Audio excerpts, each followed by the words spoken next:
Hello everybody and welcome to this Coopersmith Career Consulting Study Guide Crash Course. This is for the course of Fundamentals in Management. We are going to be discussing various aspects regarding management in general. At the completion of the course, we're going to expect you to be able to do things regarding management of a company. Obviously, we're not going to be able to give you much practical experience. What we are going to do is, in order to try to simulate the practical environment, which management obviously is, we're first going to we're going to teach you the concepts, but we're also going to go through a lot of case studies.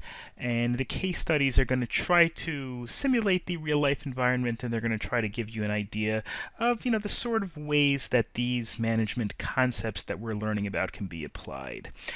There will be a final examination at the end of this course. It'll be graded on a standard 1 to 100 scale. There is a textbook that's recommended. You can see all this. I'm not going to go through this in too much detail because it all is in the study guide that you have access to. Of course, if you want to print out the study guide, this is about 150 slides long. Maybe you don't want to waste 150 pages. There is a guide to printing out this study guide in not 150 pages, only in about 1/4 of that. And to try to print out the slides in under 40 pages. So you can look at that. This is something that we put in many of our study guides, and you will have the opportunity to print that out when you like. So let's go ahead and look at Chapter 1. Chapter 1 is Understanding the Manager's Job, trying to make sure that we just kind of have an overview of what managers do and how they operate. And what a manager does is a manager is involved in managing people under his or her level in an organization. An organization is any group of people working together in a regulated and coordinated fashion to achieve a set of goals. Family, business, army, social services, charitable organization, nonprofit organization, school. There are lots and lots of different types of organizations, and virtually all types of organizations require some level of management. A family requires management, a business requires management, a corporation. All of these things require some level of management. In a family, it's the head of the household, or the heads of the household, if you have a married couple, hopefully. Somebody's in charge of paying the bills. In a business, you also have a head and somebody who's in charge of paying the bills. In a business, that's called the CEO, or the Chief Executive Officer, who is in charge of running the company and making the specific important decisions. And then you have the CFO, who's the Chief Financial Officer, who's involved in making, or is in charge of making, the financial decisions and spending the company's resources.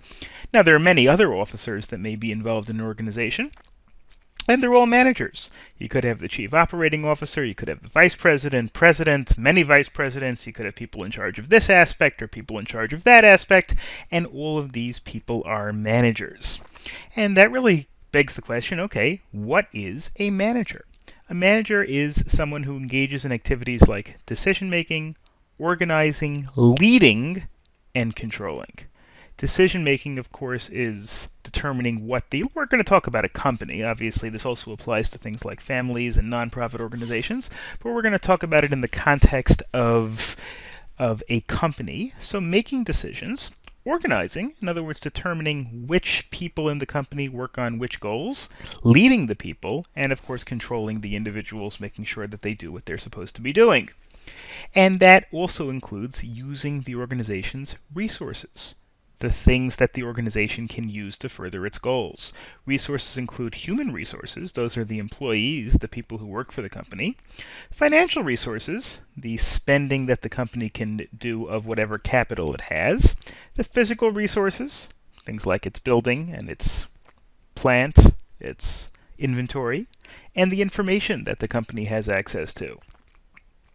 And management also includes achieving organizational goals in as efficient and effective a manner as possible, trying to spend as little time and money and resources as possible to accomplish the goal. And a manager is the person whose responsibility is to carry out that process. A manager could be a very broad manager, or it could be a manager of a very small project. A manager plans and makes decisions, organizes, leads, and controls the resources of the company, which is what we discussed at the top of the slide as well. Management includes several sub-areas. There was an entire course on marketing, but marketing is really just a subfield of management, because managing includes managing the marketing of the company. That includes marketing the product or service, run by marketing directors, but it's part of the overall management structure of the company. There is managing the decisions of the company, the CFO, the controller, the accounting part. There is the operations of the company, the COO, the Chief Operations Officer, the people who run the day-to-day affairs of the company, the way in which the employees operate, etc. Human resources, who are the people who run the employees and make sure that the company has the employees that are able to fulfill its operations and fulfill its roles, and this is run by supervisors in your company's HR department. And then you have the administrative management, people who administrate the company's activities on a day-to-day basis, and you might have specialized management, specialists who are brought in to manage particular aspects of the company's business. Management includes theory and also a level of understanding and utilizing past experience, which is history. Management theory provides a conceptual framework for organizing knowledge and a blueprint, which means we're going to be talking a lot about theory during this course, which is the ideas that go behind successful marketing and how they can be operated. And of course, many of these are still applicable today, and we're going to be learning about many of them. History also includes an understanding of historical developments and an awareness and understanding of mistakes that were made in the past. Certainly all managers make mistakes at one point or another. The question is whether they are going to learn from their mistakes and try to avoid those mistakes in the future. Like virtually every other type of quantity, you can measure management in quantitative or qualitative terms. Quantitative is anything that can be defined by a number. I have $25. That's a quantity. I have that number of objects. There's also qualitative. Something could be of higher quality. One person could have 25 forks and the other person could have 3 forks, but the 3 forks could be better than the 25 forks. May be a little bit of a silly example, but you get the idea. Qualitative is the quality, how good something is. Quantitative is the number. So a quantitative management field are management fields that can be measured with some level of mathematical precision. So quantitative management fields includes things like focuses on the development of mathematical models, which assist with decision making, things like how much has to be spent over the course of a year in order to develop this product, things like how much money has to be spent on advertising in order to get a certain number of people to buy the product, etc. It's also operations management, which is also on some level a quantitative field. Sort of the idea of how many employees you need to tackle a certain problem, how much money you have to pay employees in order to entice them to work on a particular problem, things like that. And so the quantitative approach to management, which obviously is not the entire picture of management, but it's certainly an element of it, focuses on the use of computers, mathematical models, decision-making, and economic effectiveness. These things can and must be used as at least part of the calculus for a manager. How much money do we have to work with? How many employees do we have to work with? What's my budget on this particular project? What is the likelihood in terms of how much I'm going to have to spend on advertising to get people to buy this product? What's the likelihood in terms of how many employees I'm going to have to run for how many months in order to finish this product? All of these things are quantitative decisions, and obviously managers also have to look at the qualitative fields. Managers have to look at other things besides quantity, but quantity is certainly at least an element. Let's look at managers by level, classifying managers. You have top managers, you have middle managers, and then you have the lower managers. They're still not the people that are the lower part of the company. The people who are on the lower end of the company are typically the people who are working on the assembly lines, the individual workers who aren't managers at all. I remember or AT&T in the old days, or 9X in the old days, used to have 8 levels of managers. So they were all managers. They were all, higher than the people who went around and fixed the telephones. But they were on 8 different levels. And there were a lot of 1s and fewer 2s and fewer 3s and fewer 4s all the way up to 8. When 8 was the top level, there were only a handful of them. So you can have marketers by area also. marketing, human resources, financial, administrative, operations specialist. We've all looked at that before on previous slides.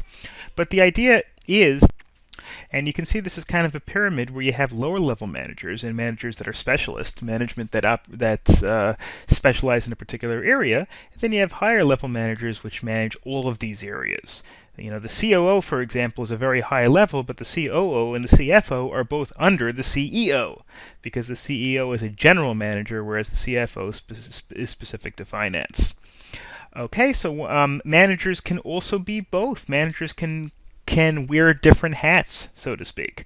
One person can be a director and a CFO, or a CEO and the chairman of the board of directors. In other words, you're not confined to one type of manager. You can have many different types of managerial roles.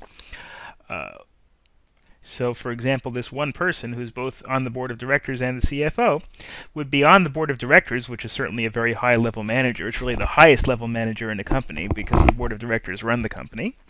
And then there's the CFO, the person who's in, well, that same person could be in charge of financial audits. A person can be both vice president of a company and a marketing director. The level of management would be vice president, which is the next level under the president. The specific area in which the person manages would be marketing. And again, same idea as before. Top managers are executives who manage the overall goals and strategy of the policies. The middle managers implement the goals set by the top managers. The top managers say, okay, we're going to produce a new car this year. Well, the middle managers are actually the ones that work on the ideas on how to go about doing that, and are the ones that establish the plans and establish the procedures. Then the lower managers, or the first line managers, supervise the people who are actually doing the work. In the second chapter, we're going to look at the environment of organizations and their managers. We're still not getting too much into the nitty-gritty, but we're looking at the environment in which they work in general. The general environment is broad dimensions and forces in an organization surrounding that forces in an organization surrounding that determine the overall context of the environment. In English, what that means is, how do they operate? Do they operate in a very low budget? Do they operate with a tremendous amount of money to work with? Do they operate with 1,000 people working under them? Do they operate with nobody working under them? Managers could be any of these, and all of these are included in the idea of the environment.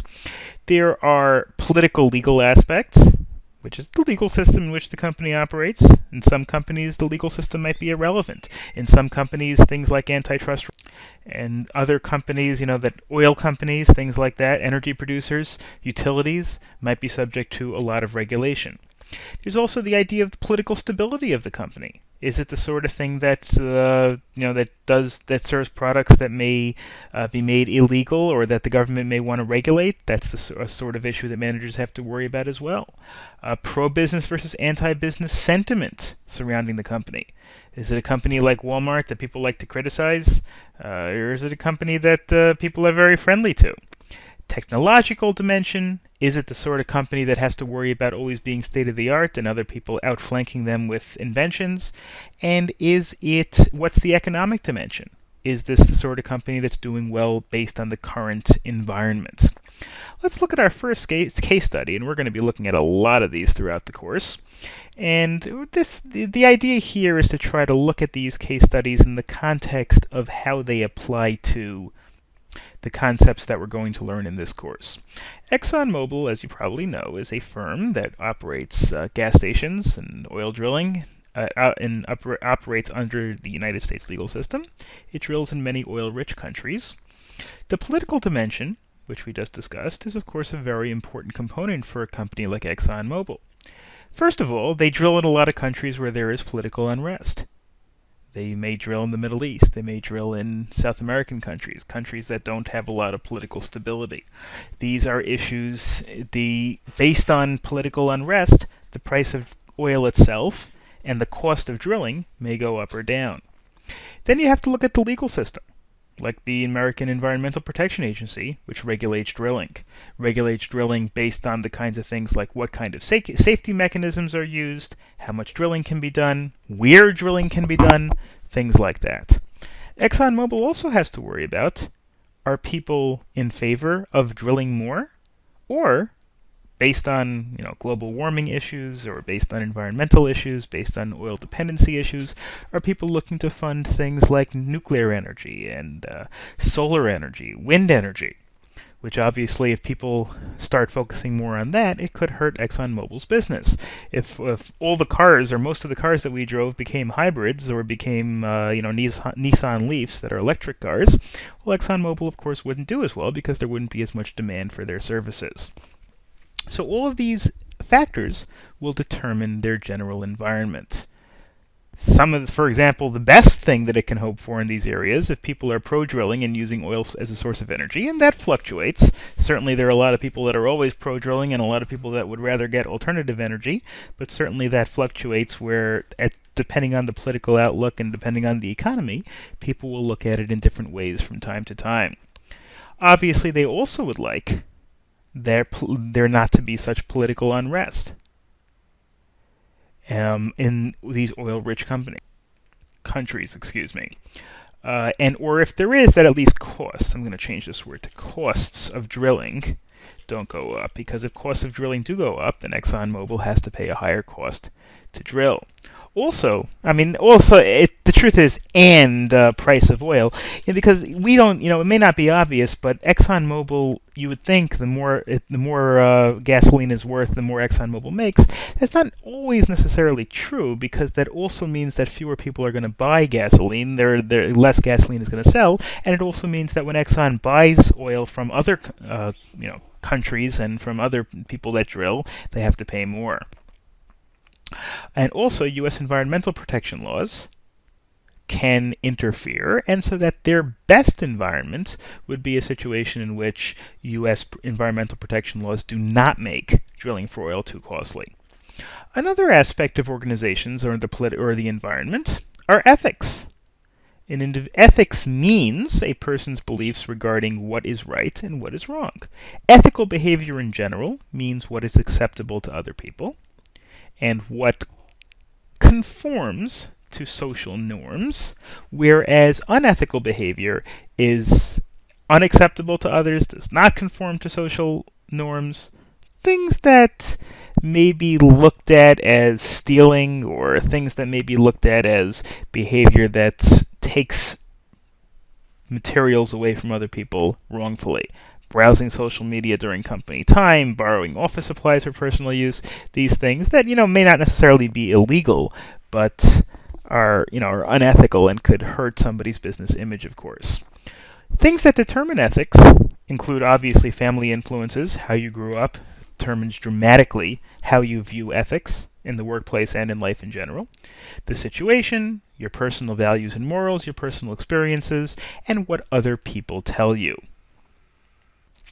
Ethical decision-making in general has a lot of steps to it. One thing is, obviously, if there's a question about whether something is ethical or not, there are some things that you have to look at. For example, is it the best for all the people involved? Does it respect the rights and the responsibilities of the other people who are involved in the decision? Is it fair? Is it consistent with your responsibility to care about other people? And what this level is, obviously, if something is unethical, or at least has some level that indicates that it's unethical. Maybe it's not 100% fair. Maybe it doesn't necessarily care about other people, but it can still be outweighed by its good. Producing something that paying people lower than acceptable wages might be acceptable if it's necessary to produce this object that's going to be better for the world, or borrowing materials that don't belong to you may be justified if it's going to save lives. These are just things that need to be taken into account when determining whether something is ethical. A concept related to that is the concept of social responsibility, which businesses may or may not consider part of their responsibility. Social responsibility is obligations that the organization has to protect and enhance in the social context in which it functions. These include the stakeholders. Do you as a manager owe a responsibility to your owners, to the people who own your company, to the shareholders? Well, the answer to that is yes, you do. You also owe responsibility to the environment, to the natural environment and the social environment, which means the good of people in general, making sure not to use child labor, violations of human rights, things like that, maybe giving company money to charity, having the company fund things that are good for people in general. Corporate social responsibility is another important concept in management. It's not always 100% clear whether the company has a responsibility to be socially responsible, or some people will tell you that the company's only responsibility is to their shareholders, and their shareholders, want the stock price to go up and don't care about anything else. But then there are some people who will tell you that you also have a responsibility to society in general. And the way to satisfy this corporate responsibility, social responsibility, to the extent that it exists, includes operating a business in a way that protects social and environmental factors, developing policies that incorporate responsible practices, and trying to report on progress made toward being more socially responsible. And responsibility includes many different areas: governance, ethics, opportunity and training, hiring workers, responsible management of the entire company, and making sure that your company doesn't have a negative energy or environmental impact. Now, as we can see, there is kind of a debate, which was what this is about. The debate here is whether social responsibility really is a responsibility of people, or whether it's not the responsibility of the company to be socially responsible. Arguments for social responsibility includes the fact that businesses create problems for society, they ought to try to help them. Corporations are citizens and therefore owe responsibility to other people. Businesses have the resources, have a lot of money, and can help solve these problems. And businesses are a partner in society. The better things work out for society, the better in the long run businesses will do. Arguments against it are that the idea of business is to generate profits for the shareholders. Or, interestingly enough, involvement in social ideas might give businesses too much power. There's conflicts of interest if the business decides that its responsibility is to make people behave better, and also the idea that the business may lack the expertise to decide what is considered socially and morally praiseworthy. So these are just some interesting opposite arguments about whether businesses have a responsibility to behave ethically or whether their only responsibility is to the shareholders. Okay, let's move on to international business activity, which is, of course, a subset of the management of any big company. And here are some of there's a whole course that we offer on international business, but let's take a look at some of the general management activities that go along with international business. Importing and exporting is bringing goods into your country, or sending goods to a different country. Direct investment is when a firm headquartered in one country builds or purchases operating facilities in another country. For example, if I'm an American beer company and I purchase a beer manufacturer in the Netherlands to make beer to then import back into the United States, what I'm doing is I'm making a direct investment into the Netherlands. Licensing: when I allow a foreign company to manufacture or market the product using the firm's brand name, trademark, technology, patent, or any kind of intellectual property that I own. If I own a company that makes cell phones, and I call them, Google, or let's say, for example, the Android operating system, or let's say Google goes and turns around and hires a factory in Japan to make products and to put the name Google on it. Maybe they give them the information on how to do it. They give them marketing strategies. They give them like a franchise. I have Starbucks, and so some company in France opens up a coffee shop and calls it.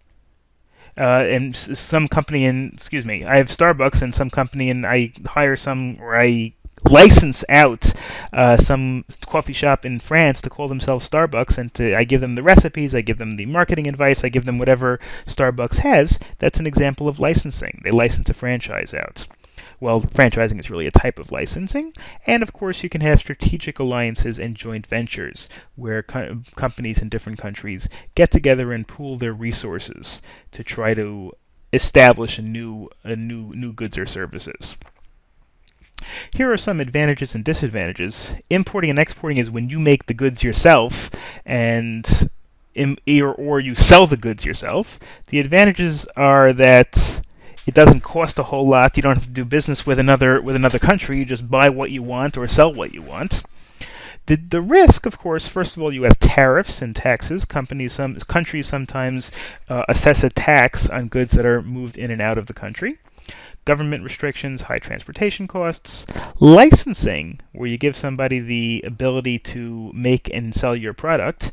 It doesn't cost you a lot in terms of making the product in the first place. Somebody else does it. But on the other hand, there's inflexibility in it. That other person is the one that's going to control the production and sale of that product. Strategic alliances and joint ventures. I can make a deal with a foreign company. Well, that's good because it allows you to get into that business right away and access materials and technology that that company owns. But on the other hand, you don't have ownership of that element of the business. Somebody else does. And direct investment, when you hire a factory or you buy a factory in that country, well, you have a lot of control and you get the infrastructure, but there's a lot of risk. You have to pay a lot of money and it's a little bit less certain. Here's another case study where we're going to be looking at some of these concepts over here. The Spectacle Workshop is a small business that sells high-end eyeglasses, contact lenses, and related products. Some of them are American-made, but many of them are designed in Europe and other places. The owner has many options for increasing business, including international branches. Based on these 4 possibilities, here are how you would apply these to our scenarios. You could import glasses from one or more places. You can go to England or you can go to Italy or whatever it is, and you can import the glasses from there and then turn around and sell them. The disadvantages, of course, is you have to pay for transportation and you have to pay for government import taxes or export taxes as they exist. You could expand the business to include exporting. You can make your glasses here and then sell them to other countries, but again, government restrictions and tariffs have to be dealt with. You can license to a foreign company. In other words, you can make a deal. You can buy a factory in Italy to make eyeglasses for you. Increase profitability, but again, it takes a lot of money to lay out. You can join with other eyeglass merchants in other countries in strategic alliance, and that will allow increased profitability for both, but again, the disadvantage is that it means splitting the profits, and of course, you could have a conflict in management between the two sides. Chapter 3 is about planning and strategic management, an overall goal, an overall way of looking at things, managing holistically from the top of the company down. And the first thing that involves that is involved in any strategic management is an organizational plan. That includes a strategic plan, which means a general overall strategy for the company. What are you going to produce? When are you going to produce it? Where are you going to move? Where are you going to sell? Where are you going to hire? All of these things that are part of a strategic plan. Resource allocation priorities, action steps to achieve a strategic goal, all of these things, of course, are relevant. Then you have tactical plans. Tactical plans are plans of how you're actually going to execute. Strategic plan is, what do you want to do? And tactical plan is how do you want to get there? These are really for middle management, the people who manage the people on the ground, and they're designed to achieve tactical goals set by middle management. And one example would be using stock in a bank line for the acquisition of another company. If you decide you want to expand in an area by buying another company, well, you need to get the financing in order to buy that company. Then there are operational plans. Operational plans are on-the-ground plans, how you're actually going to build it on the ground. This is for lower level management. These are the people that are actually running the show on the floor of the assembly line, or the actual salespeople who are going to go out and sell. This, of course, has to have a short-term focus, and one example would be a last option or a last step in the plan, getting the board of directors approval for purchasing the company. That would be something that's, the strategic plan is, okay, we want to get the company. B, the tactical plan would be, how are we going to buy the company? How are we going to get the funding? How are we going to get involved? And then getting the final permissions is the operational plan. Also something like how to manage the assembly line to build a certain number of cars in a day. That would be an example of an operational plan. So you've got, again, this is just a quick summary over here. You've got strategic goals, tactical goals, and operational goals, and each one of those has to come with a plan. You have a strategic goal, you want to make $1 million this year. Okay, how are we going to make $1 million this year? We're going to sell X number of widgets. Tactical goals. That the way in which we're going to sell a million widgets. The way we're going to make $1 million is by selling X number of widgets in 23 different stores in 4 different states. And then you have a plan on how to do that. And the operational would be, who are you going to hire to make the sales, and who are you going to on the ground, who's going to run the tactical goals and the tactical way of doing things. Here's another one of these case studies, again, that we're going to be looking in on throughout the course. We've got XYZ Airlines that has developed a strategic plan for expanding its passenger service to the Middle East. And so here are some examples of what would be a strategic plan and what would be a tactical plan. A strategic plan would be something like how to follow government regulations, how many gates to rent, maintenance, a cost-profit analysis. That's a very important strategic part of the plan. You have to figure out whether it's worth it, whether you're going to make money actually doing this, buying new equipment, advertising. Then the tactical plans would be, okay, we've made a decision that we're going to rent 4 gates at Ben Gurion Airport or whatever. Well, okay, which gates? Which specific way? How do we negotiate this, etc. Then you have something like hiring new pilots, airline crew. Then, of course, not on this slide, but you'd have the operational plans. This area, hiring new pilots, airline crew, actually hiring the ground crew would probably be more like under the operational plan, would be at the very end. So, those are the 3 different levels. They're not always 100% clear which action falls into which plan, but that's basically the 3 levels. Strategy is overall what the company is doing. Tactical, how the company plans to get there. And operational, the nuances on how you're going to execute that vision. The next part of the chapter is kind of a little bit of a new topic over here. We've got the generic competitive strategies from Porter. This is the idea of how do you compete? How do you gain an advantage over your competitors? And there are a few different possibilities. There are a few different ways to do it. One is differentiation, which is to use the quality of your products or services or your message to differentiate yourself from your competitors, claiming that you're better than all others, or that you're friendlier than all others, or that you're the most environmentally friendly among all others, however you want to differentiate yourself. Overall cost leadership strategy, which attempts to gain a competitive advantage by reducing overall costs below the cost of competing firms. In other words, what you want to try to do is maybe sell the same stuff, maybe not differentiate your product, but differentiate your prices, being able to offer the lowest price and the customer the best value.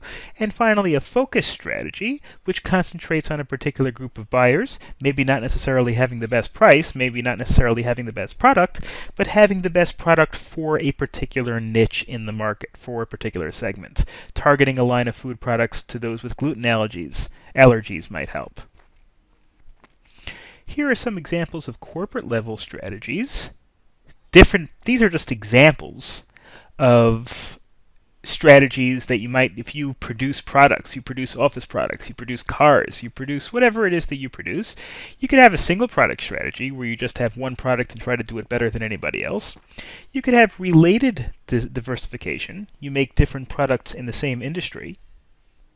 You make laptops, and then you also make keyboards and mice, and you also make monitors and things like that. It diversifies, but they're all in related industry. And then there's unrelated diversification, where you have diversification in completely different areas. Companies like Procter & Gamble, which have cheese and chocolate and laundry detergent and things like that, which obviously have very little to do with each other. And one of those, of course, is related diversification. That was the middle level. The outer 2 are kind of obvious in terms of what they are. Single product strategy, you only offer one product. Unrelated diversification is you offer products in totally different areas.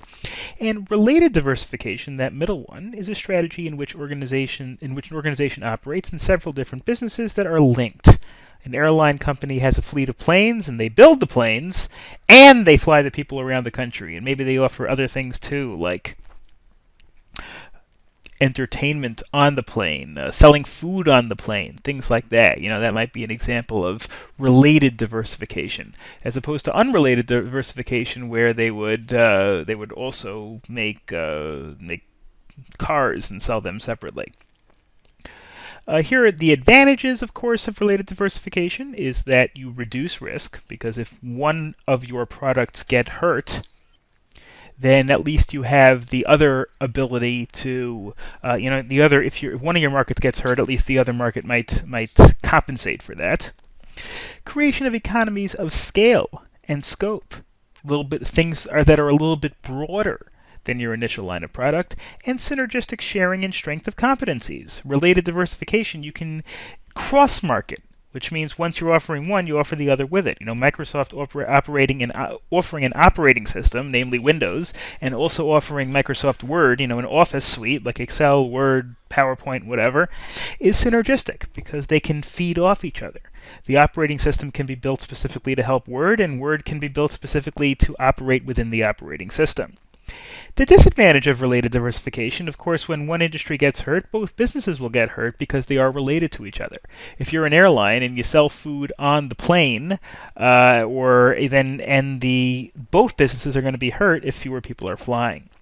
Also, widespread diversification tends to reduce rather than improve profitability because you're focusing on things that are broader and you're working on markets that are harder to get into.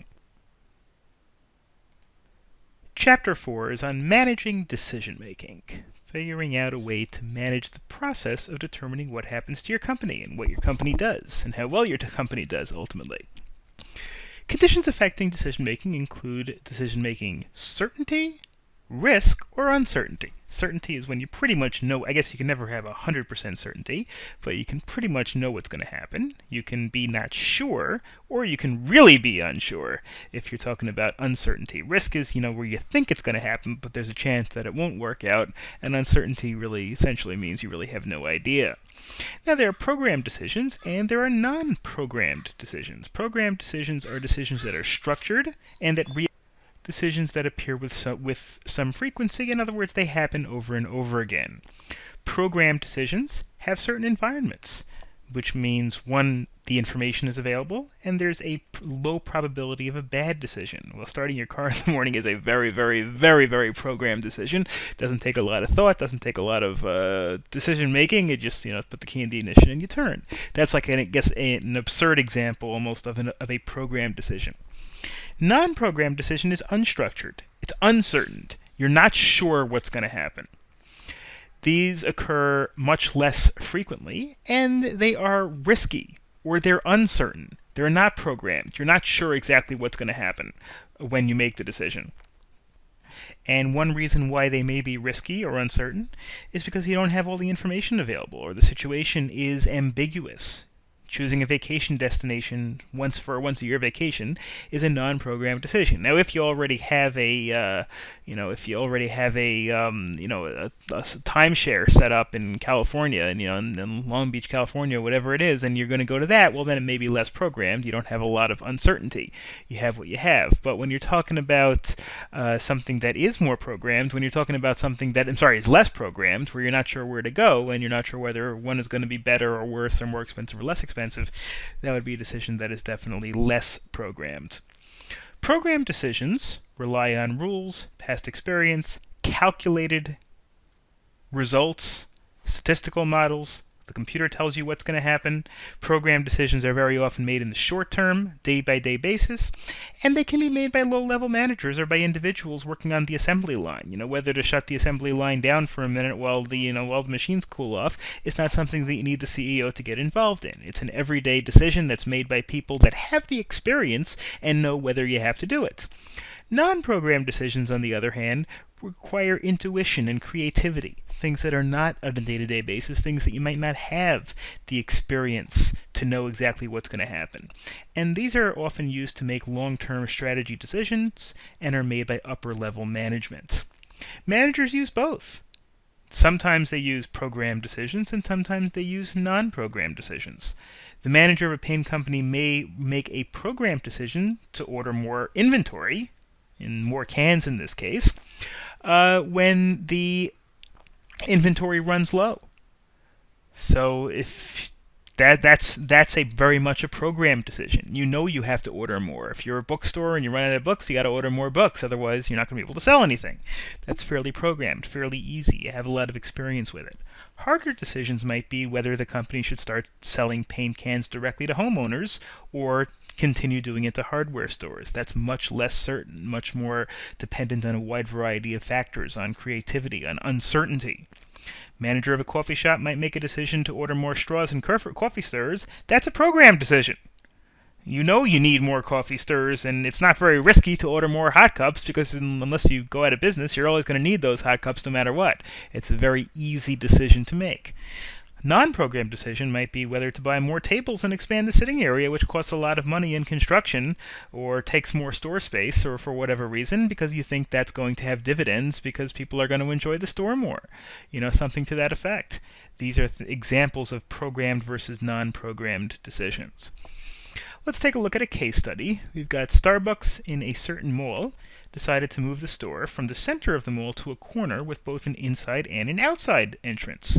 And he made the decision because the location of the center of the mall was not drumming up enough business, and he wanted to have an outside rather than putting in the middle where people who are inside the mall are the only people who can access it. He wanted to kind of put it on the edge of the mall where people who are outside can also, maybe you're walking in the street or walking, near on a nearby area, could see the Starbucks and come in. That would be an example of very much a non-programmed decision. The decision to replace the coffee machine because it's not working anymore, that would be programmed. The decision to change your location to one that maybe has less mall traffic but more outside traffic is very much speculative and very much risky. The idea didn't work out in this case, because even though profits improved, the increased rent and moving cost cut into the profits to the point where it didn't work out. Now again, that's just one particular example, but it's very much a non-programmed decision. The manager needs to evaluate the situation and create a new solution for the problem. So instead of, for example, moving to the corner where you're partly outside the mall, there are some other things that may have been possible. You could remain in the location and allow time to cover the original cost. In other words, you can remain in the outside location and hope that over the course of years, the profits make up for your moving expenses and your increased rent. You can advertise the new location.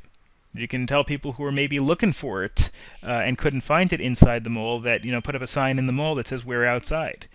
Make a sale to greatly increase the number of customers by lowering price, drawing people in. You can move back to the original location. That's one possibility. Move right outside the mall. In other words, you can instead of trying to get foot traffic by being half inside and half outside the mall, you can move to a location completely outside the mall, which is perhaps going to be a cheaper rent. On the other hand, of course, then you have the problem of the moving expenses all over again. Or, of course, you can improve customer service, which may increase your reputation. So there are many different possibilities, all non-programmed decisions to try to improve the profits and improve the business. And there are many different influences on decision-making. Political forces. This is especially true in energy companies, things like that, where the government may be getting involved in renewable energy, non-renewable energy, clean energy, that sort of thing. Intuition, where you're just simply not sure one way or the other whether something is going to work. You can try to use your business judgment to figure out whether it's going to work. Increasing your commitment, increasing the desirability of your location, how nice your restaurant looks. Risk propensity, how risky is this decision? Ethical decision making can certainly be an issue. Do you want to do something in a way that maybe sacrifices a little bit of profits but puts you, improves your reputation as an ethical company? Coalitions, can you build partnerships with other companies that have similar goals? Satisficing, I'm not sure what that means. Maybe a typo in there. Anyway, bounded rationality. Are you making rational decisions for your particular industry, for your particular business? And here are some of these details. Intuition is an innate belief about something without conscious consideration. It's a little bit difficult. We all know what the word intuition means just from the vernacular, where you just have a sense that one is going to sell better than the other, even if you have no empirical data to prove it. Risk propensity, of course, you're more likely to take a manager is more likely to take a big gamble and will make decisions very differently than a more conservative manager. A escalation of commitment is kind of redoubling on a decision, even if it looks bad in the short term. Individual ethics are personal beliefs of the manager or the people running the company about right and wrong behavior. And of course, there are political forces which could come from outside of the company that could make it more or less friendly for your particular business in the political environment. Chapter 5 is Entrepreneurship and New Venture Management. Entrepreneurship is essentially the process of building a new business from scratch, with your own capital, your own investment, or borrowing the investment or getting other investors. The point is you're starting a brand new business. So entrepreneurship means planning, organizing, and operating, and assuming the risk, which is maybe the most important part of being an entrepreneur, of the business venture. An entrepreneur is, of course, a person who engages in entrepreneurship. The person who starts the business, the person who takes the risk, that is the entrepreneur. A small business is anything that is owned by an individual or a small group of individuals. Of course, a small business could later on become a big business. You could have a lot of sales. A small business could have millions of dollars in sales, but if it's owned and run by one individual or a small group of individuals, then you're talking about a small business. So, small businesses, of course, have a strong effect on innovation, job creation, and servicing big businesses. Mature economies and even emerging economies, which means economies that are kind of still developing, depend on small businesses. In fact, small businesses are really, they say, at least the politicians love to say, that that's the engine that drives the economy. Then you have big businesses, which is the counterpart to the small business. Big businesses have 20 or more employees and have the resources, infrastructure, and capital that smaller businesses don't have. And therefore, they can make riskier decisions. They can start new markets, new factories. They can buy and build new big projects because of the fact that they have more resources and they have more diversification. Even if they mess up in one area, whereas a small business might not be able to lose $1 million on a venture and still be okay, if you're a big business and you have $20 million in capital and you lose $1 million, you still might be able to function. Taxes are treated differently than in smaller businesses. Very often there's a difference between an S corporation and a C corporation. S corporation is a small business corporation where the profits are considered taxable directly to the owners, as opposed to a C corporation which has its own income tax structure. So small businesses also, of course, have different financial setups than large businesses. For a small business needs to make enough money to buy a new computer, while a big business doesn't have to worry about buying new computers, but does have to worry about stockholders and trying to keep their valuation of hundreds of millions or billions of dollars intact and growing them. And both small and big businesses rely to one degree or another on entrepreneurship. Small businesses serve as suppliers to large companies. Services, raw materials, other supplies. If you have a big business like Google or Microsoft or IBM, they might need to buy parts and might need to buy services from much smaller companies in order to keep them going. Temporary accounting services, law services, they may have to hire law firms to help them go public or to help them defend on lawsuits. These are all ways in which large businesses can rely on small businesses. So big businesses produce most manufactured goods that are sold through small businesses as well. If I own a hardware store, well, I don't sell my own products that I make in the back room, generally speaking. What do? I buy light bulbs from General Electric, and then I turn around and sell it to consumers. I buy tools from Craftsman, and then I turn around and sell it to consumers. I buy automotive parts, and then I turn around and sell it to consumers. That sort of thing. In other words, as a big business, as a small business, order from big businesses and then turn around and sell their products. And so big businesses often can outsource many routine business operations like package, delivery, and distribution to small businesses. Big companies like Amazon.com, Barnes & Noble, they might outsource to smaller companies distribution. Amazon probably doesn't do a lot of this, but many big companies may hire a company to do its warehousing, to do its shipping. So small businesses and big businesses are not completely apart from each other. Rather, they very often work synergistically with each other.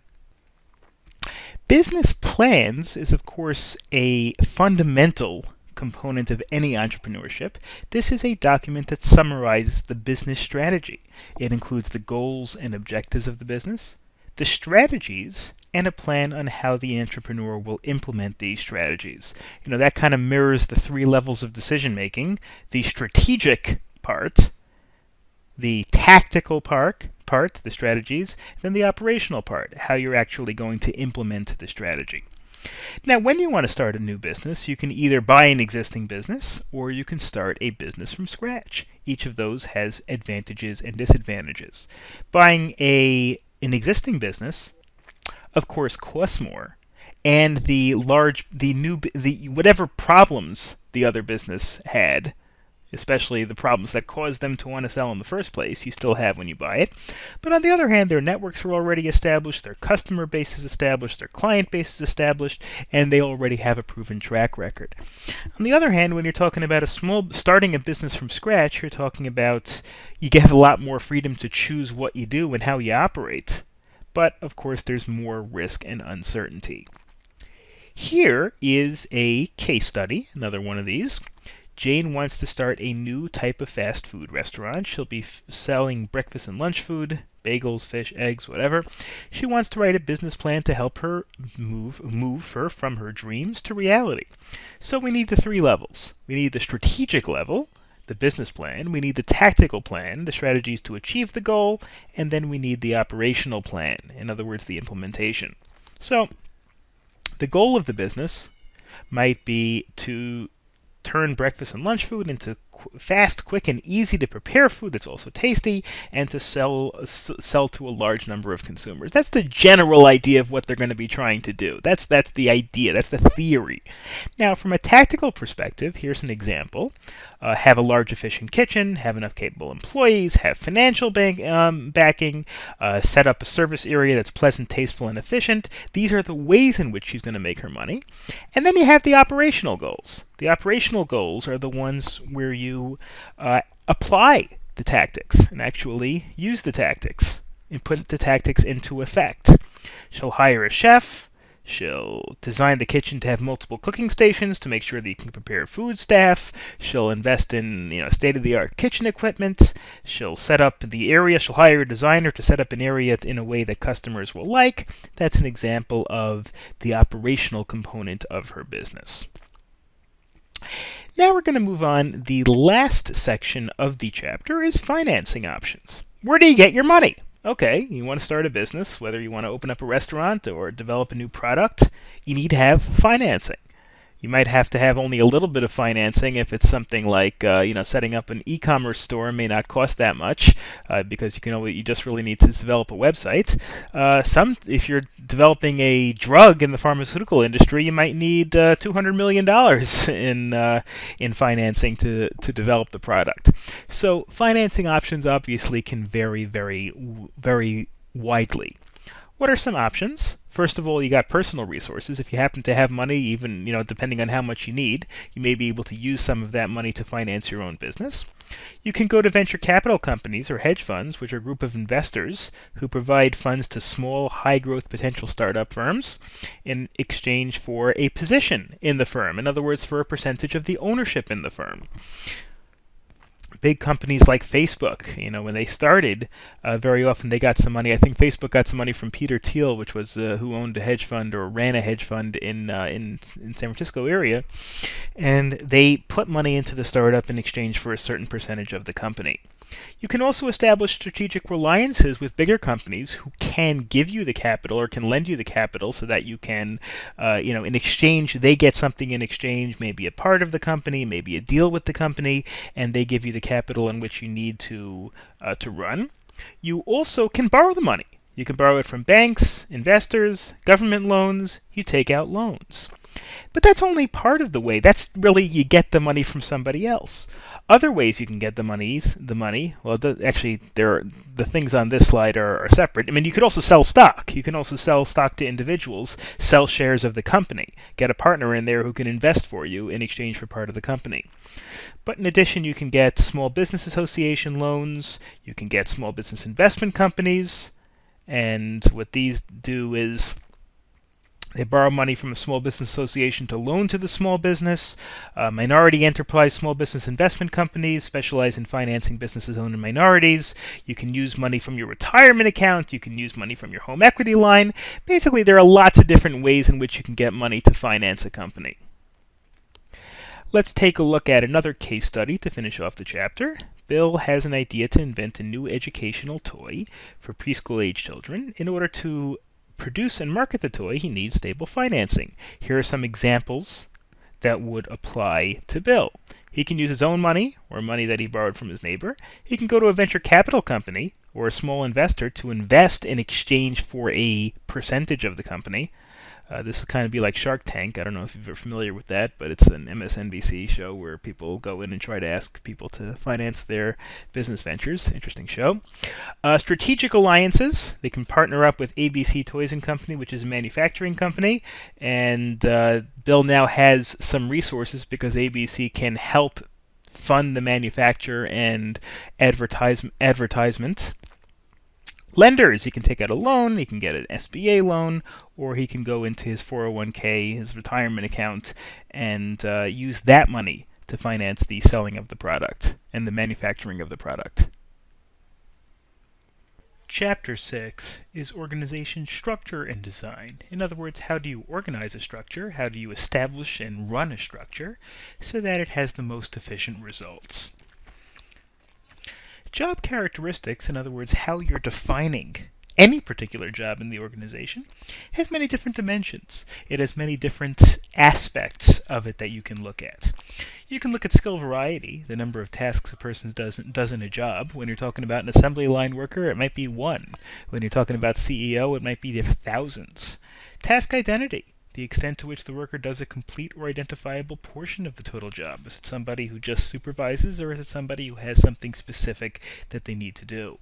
The task significance, how important is that particular worker's job to the overall perception or functioning of the company? Autonomy, is a person working directly under someone who supervises their every move, or is it somebody who pretty much works on their own? Feedback, does that person's supervisor, or if the person has a supervisor, does the supervisor give that person consistent feedback? And of course, growth need. I just took out the word strength over there. Don't know what it was there for. The desire to grow and expand their capabilities. That is their response to these core dimensions.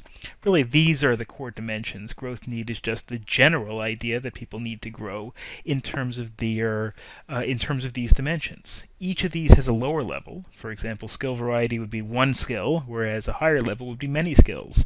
Autonomy, a lower level would be a low degree of autonomy. Higher level would be a higher degree of autonomy. So let's take a look at some examples of these dimensions and how their characteristics play out in real life. One example would be a pediatrician, a doctor who treats children. The variety is, of course, fairly broad. Does well visits, immunizations, throat cultures, blood tests, referrals, prescriptions, looking in children's ears, all things that doctors do. The task identity is also very broad for a pediatrician. The extent to which the doctor does what the doctor is supposed to do. In other words, treat the patient. Now, it has limitations, obviously. A doctor, for example, might have to refer someone to a hospital or refer someone to a specialist if the family doctor or the pediatrician cannot take care of the individual, but it's still pretty broad. Task significance is, of course, very important when you're talking about a pediatrician who has children's health in their hands. Autonomy, of course, if you're talking about a sole practitioner, there's a lot of autonomy. You work for a hospital or a practice, maybe a little bit less. And a doctor does have significant feedback. You have individual patients, and the patients you can very often tell whether they're satisfied and to what extent they are. And each of these aspects has some way to make it more efficient, each of these core characteristics. Skill variety, may not be efficient for the doctor to do every single task, so the doctor can hire physician assistants or nurses to do blood tests and throat cultures, routine checks, blood pressure checks, height and weight, filling out the chart, things like that. If a doctor does all that, the doctor's going to be too busy, and the doctor probably isn't going to have a very successful patient. Autonomy. Greater autonomy could be good in some ways, where the doctor gets to decide exactly what to do, but on the other hand, it may also be good to get expertise and have decisions made by other people, such as working for a practice or a group. And of course, feedback.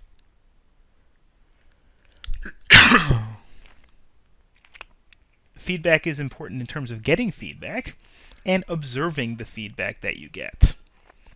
Okay, let's take a look next at departmentalization. Departmentalization means grouping jobs according to some logical arrangement. Departmentalization, you have a big company and you do lots of things. You manufacture, you sell. An insurance company might have underwriting and claims and marketing, advertising, follow-up, appeals, things like that. And the organizational growth exceeds, departmental. So you need to departmentalize and have different people doing different things, because the growth may exceed one person or one small group of people's ability to manage the entire thing. So therefore, you get other managers and other employees to tend to different aspects of the company. You have functional departmentalization, and you also have product departmentalization. Functional departmentalization means when you put different departments together that have different functions. You have one department for accounting, and you have one department for marketing, and you have one department for management, and you have one department for sales, and you have one department for customer service. Of course, a big advantage, and every company needs to do this when you get beyond a certain size, a big advantage is increasing efficiency and expertise. You bring somebody who's very good at marketing, may not be very good at accounting, so you put the person in the marketing department. You put somebody else who couldn't market but is good at numbers, you put them in the accounting department. You also have product departmentalization. If you produce more than one product, if you're Procter & Gamble and you produce, for example, cheese and laundry detergent, so you put them in separate areas, and you put one group in the cheese section, and you call it Kraft, and you put one group in the laundry detergent section, and you call it Tide or Cheer or whatever it is. In this example, in a department store like Macy's, you have different departments: makeup, clothing, shoes, appliances, toys, etc. You also can departmentalize based on customers. Different types of customers have different needs. You could sell to other individual consumers, you can sell to businesses, you can sell to government. Therefore you can have different departments. Merck, which is a pharmaceutical company, has a section for home care, a section for doctors that they sell to, a section for researchers, a section for government, etc. You can also departmentalize based on location. If you have offices in New York and Chicago and Los Angeles, you're really departmentalizing, having the people in New York take care of the New York clients, etc. Playmobil USA, Playmobil Germany, Playmobil Canada, and Playmobil UK is, of course, an example of departmentalization, and the advantage is each one can get to know his or her locality and market. No two localities are exactly the same when it comes to what the customers expect and what the customers will need. Here's a little chart that gives you really a summary of what we just did. By function, you can have one group for finance, one group for marketing, one group for operations. Product, if you sell computers, printers, and software, and rather than having one company or one group do all three, you can have one department that deals with only computers, one department deals with only printers, one department deals with only software. Same kind of company can have one department that focuses on home, one business, one education users, and of course by location as well. And you can do all of these things. For example, you could have one office that is strictly the African location that does marketing. And then you could have one location that does finance for the computer division that sells to home users in Europe. In other words, you can have many divisions. If you're a really big company and you've got thousands of employees, you could have many divisions that do sub-arrangements. So in other words, these are not mutually exclusive. You don't have to either departmentalize by function or by product or by customer or by location. You can pick 2 of them or 3 of them, or different offices can do it differently. Maybe the Africa office is a little smaller, so they don't departmentalize at all. And maybe the Europe office is bigger, so in Europe you've got a marketing division and an operations division. And within that, then you have an office for computers and an office for printers, etc. Span of management is the breadth, the width of what you manage. Just because you're a manager, you could manage 5 people or you could manage 100 people. You could manage one product that's being sold in one location, or you could manage all the products that are being sold in 50 locations. So that's the idea of a span of management. How many people will report to each manager, how many subordinates the manager can manage, etc. So the number of, you have to look at how many people can this individual market efficiently. Maybe somebody with more experience or that's better at it can market more people efficiently. There's no one particular optimal span. There are many different factors that this is determined based on. Geographic, functional, brand. Geographic, for example, if 30 people work in your office, that may be easier to manage than 10 people that work in 10 different offices around the country. If you're talking about a brand that does nothing but sell widgets, well, then maybe you can manage more people. Whereas if your brand sells 12 different things, maybe you're not going to be able to manage as broad a range of employees as effectively. Also, of course, the fewer number of subordinates reporting to a manager, the greater number of management that's required. If you have 100 employees and you have 10 managers, well, then you have 1 manager for each 10 employees. On the other hand, if you only have 5 managers, you have 20 employees for each manager. What the company wants to do in general is minimize the number of managers while remaining effective. You'd rather pay 5 salaries than 10 salaries, but on the other hand, you'd rather have the 100 people who are actually working be more effective than be less effective. So that exact determination is not always that easy to make. So this also determines the shape and structure of the organization, and it determines how complex and how difficult every individual's manager is going to be. Span of management, as we discussed before, also includes distribution of authority. What task is each individual manager going to be in charge of? An organization needs fixed spans of management to ensure that a single person is in charge of each issue. If one manager is in charge of accounting in the Los Angeles office, well, then there really shouldn't also be another manager who's in charge of accounting in California office, because the 2 jurisdictions overlap. Now, one could be a supervisor and one could be an underling, but you certainly don't want to have 2 managers on equal levels that are both responsible for the same territory or the same jurisdiction, because then you get competition with your own organization, which is not usually a good idea. Authority needs to be distributed also, of course, based on what each manager can handle. If you give a manager too complex a project or too many subordinates to manage, it may be a little bit beyond their skills. And of course, a superior manager in a big company needs to coordinate the efforts of lower level management. We discussed before 3 levels of management: higher levels that deals with strategic decisions, middle that deals with technical decisions, and then operational decisions are the lowest level of management. So you do want to make sure that if you have multiple levels of management, like you very often do with big companies, that each manager has the correct number of subordinates underneath them, of course. This depends on many different factors. Determining the span of management, determining how much each individual is going to be able to manage, of course, depends on a lot of factors. Capability of subordinates. The better your subordinates are, maybe the fewer managers you need. If you have 20 new recruits who don't really know the business, it may be difficult for one person to manage them. Whereas if you have 20 grizzled veterans who are very good and work by themselves to some extent, maybe one manager can manage 20 people or more even. Level of management. The higher the level, the number of subordinates reduces, because the higher level management is really looking at other managers. In other words, the higher level management aren't really dealing with a bunch of people on the factory floor. The higher level management are dealing with middle level management, which there are going to be fewer of. As you go up the pyramid, you got fewer and fewer people on each level, and these are the people, the CEO at the very top, you don't want them managing the people directly beneath them because you want them making strategic decisions. You want them focusing their time on researching and making the strategic decisions of the company rather than supervising specifically individuals. It's kind of like the middle management is for managing the lower management, and the lower management for managing the individual employees, but the upper management is really there to guide the future of the company and make the ultimate decisions as to what happens and how the company is going to succeed in the marketplace.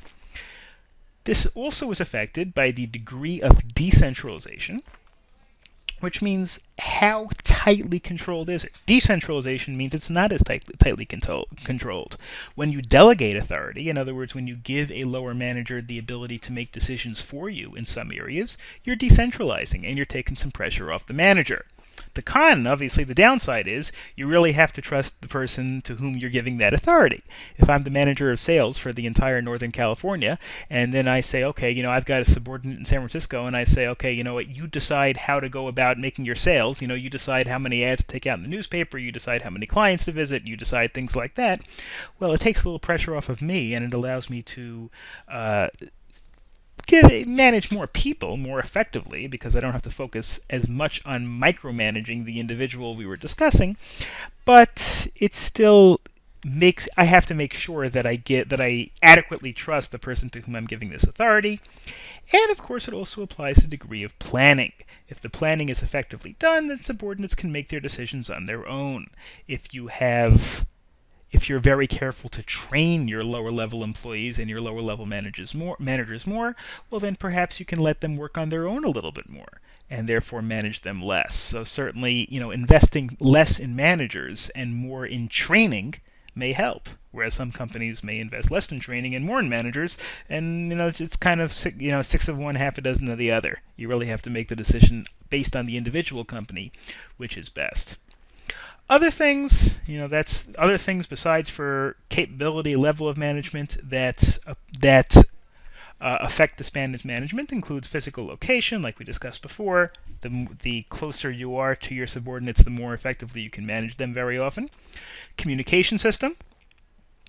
The better your communication system with your subordinates is, the more effectively you can manage them when they're off-site. Do you have easy video conferencing? Do you give them all phones, etc.? Nature of the work. If subordinates perform similar and repetitive work, well then very often you don't have to manage them that often, that specifically. On the other hand, if they have to make a lot of decisions, you may have to review their decisions to figure out whether they're making good decisions. Type of technology. Company that is up to date technologically very often will require less management because technology will allow people to do their jobs more efficiently, and of course the capacity of the individual. You have to look at your people, your middle managers, even yourself, and make an honest determination of how much are you capable of managing. And those are all factors that you have to look at in your company in determining, how many middle managers do you want to use, how many senior managers, how many lower managers, how many people does each person want to manage, how does that management structure work. As you can see, developing a management chart in a company is an extremely complex process. Chapter 7 deals with a very important aspect of management, and that is managing change. No organization, of course, can be the same forever, or very few organizations can be the same forever, and so therefore change is necessary for any organization, any company to stay competitive, and so we are going to look at some of the aspects that involve managing change. And first we're going to start with the Lewin model for change, named after Kurt Lewin, and there are 3 steps involved. Kind of the thawing out process, the changing, and the refreezing. Imagine you have something that is ice. Your business is ice. It's frozen in the procedures that you've always done. So the first thing you have to do is you have to thaw it out a little bit. You have to unfreeze it a little bit in order to be able to change it, in order to be able to make changes, in order to be able to mush it around a little bit, so to speak. So unfreezing is the process by which you understand why change is necessary, and you get your company to buy into the fact that change is necessary. Then you actually have to implement the change, and then of course you have to crystallize your change. You have to bake or freeze in this case, the change into your business model. Those are the 3 steps. Being aware, making the decision to make the change, then and kind of unfreezing your business and making it a little bit more malleable, a little bit more movable. Actually making the change and then recrystallizing your business around that. Let's take a look at a case study before we look at the rest of the chapter. A pair of orthodontists have outgrown their current office because their waiting room is too small, they see a large number of patients, etc., etc., etc. What would this mean in that respect? Well, the unfreezing is coming to grips with the fact that you need a change, explaining to the office staff that a change is necessary. Now, in this case, the people that own the business are the ones that are going to be making the change, but still the entire company has to buy into the fact that change is necessary. And, it's a little risky to go to a new office, to get to a bigger office, start paying more rent, maybe start hiring more people. It's risky, but nevertheless, you have to establish that your key people buy into that. Implementing change, going to a new office, setting up a larger office, maybe hiring more people. And then you go ahead and get used to the new normal. Get used to the new philosophy. Get used to the new way things work. And that's the idea of refreezing.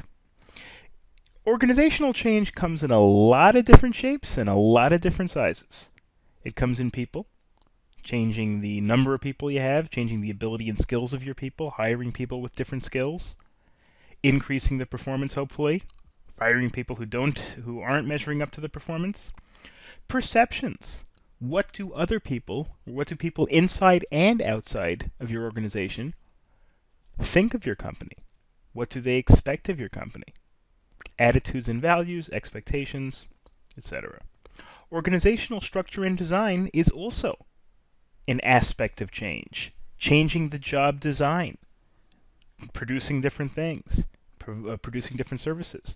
Departmentalization. If you'd had just a couple of people running the whole company, and then all of a sudden you separated into a sales staff and an accounting staff and a management staff and an administrative staff, etc. Reporting relationships, distributing authority among people, coordinating all the different resources you have in the company, line staff structure, making sure that you have the appropriate management structure, overall design, culture, managing your people, management of your human resources. These are mechanisms by which an organization can change. And also an organization can change by its operation or by its technology. Increasing information technologies, getting better servers, better computers, better internet connections, better communication systems, better equipment, activities, control systems, and resource planning. What all of these things have in common is you're just changing the ability, hopefully for the better, changing how your company operates and the abilities that it's able to put forth. So now let's look into this a little bit more deeply, just some of the concepts that we discussed previously. Change, of course, can take place in any area of an organization, and really this is it's kind of an elaboration on this chart.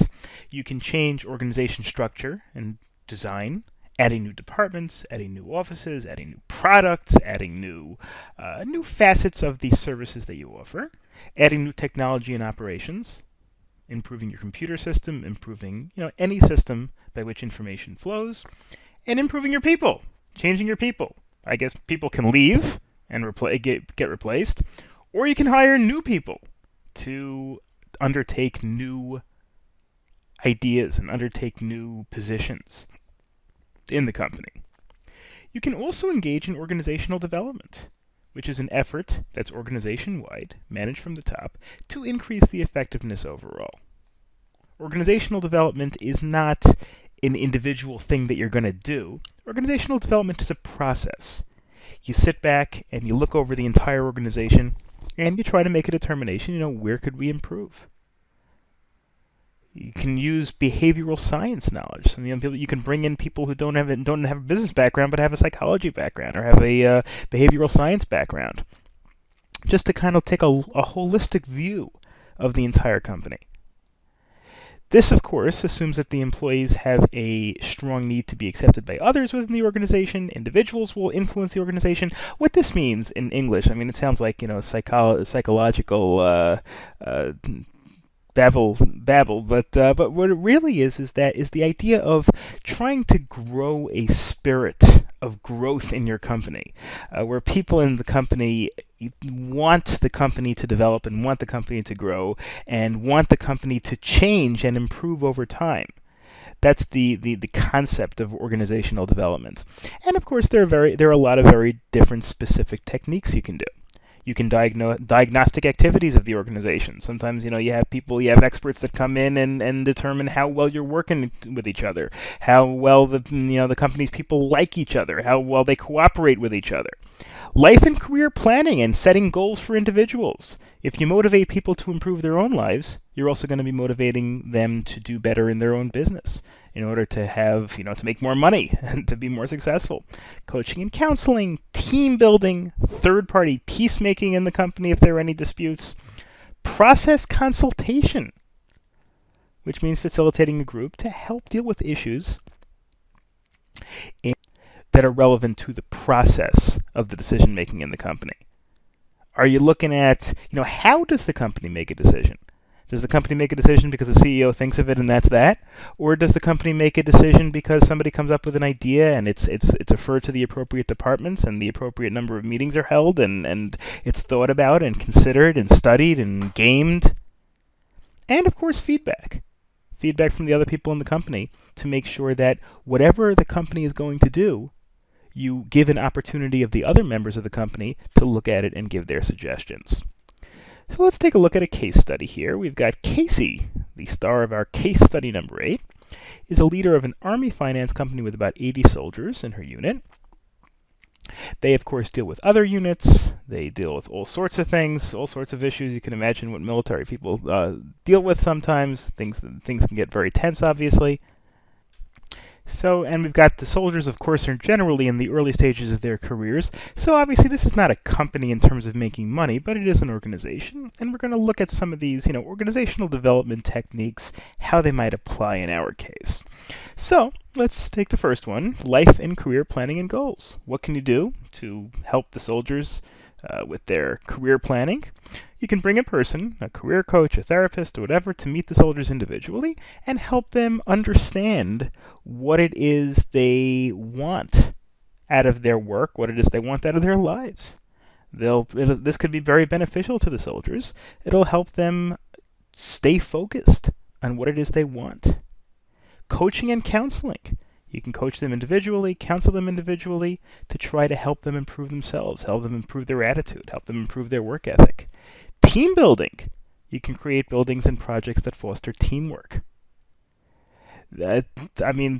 Corporate trainers very often do team building exercises where they give you puzzles or they give you something to work with, and the only way to do it is to have multiple people working together.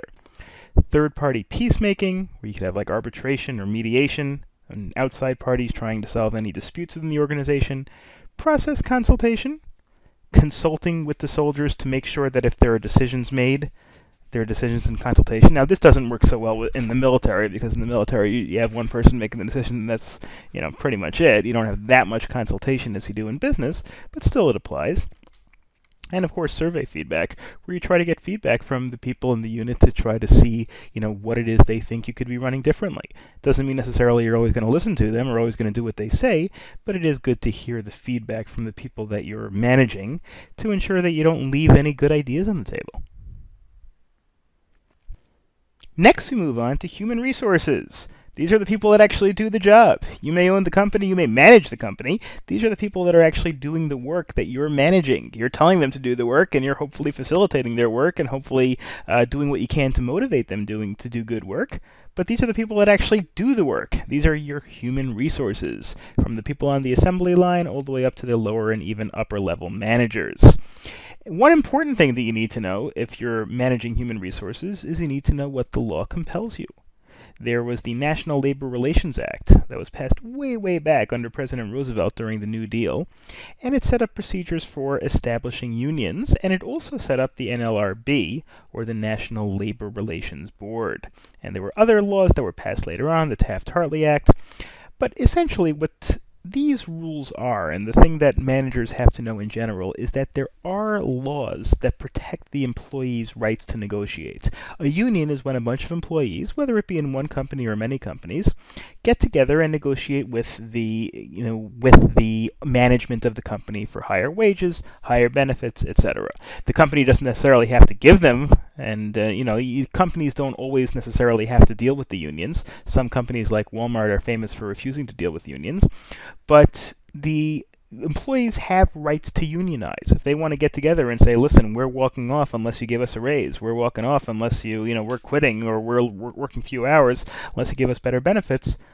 There are all sorts of federal and also state laws that protect their right to negotiate with management as a union. So it's very important to understand that these kinds of laws do exist.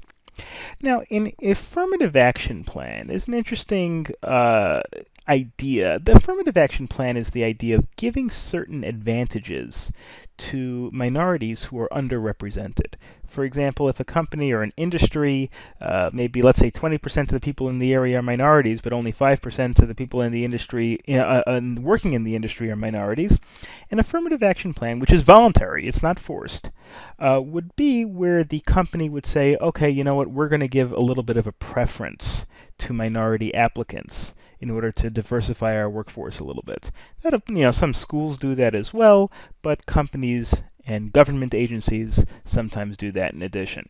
So affirmative action is a management tool that's designed to ensure equal employment opportunities, to try to kind of level the playing field. If people of a certain race were disadvantaged in the past because they were discriminated against, so you kind of level the playing field a little bit by giving them a little bit of an advantage so that they can get back on equal terms with the people who are already entrenched in the industry.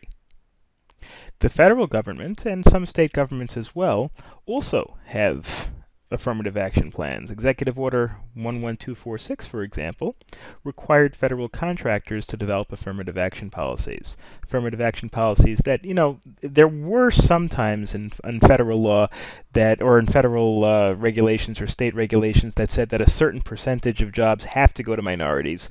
Those, by and large, were struck down by the Supreme Court, but the federal government, state governments, schools, very often do have preferences for minority groups or minority-owned firms in order to try to level the playing field a little bit, in order to try to get a representative sample of minorities in that area.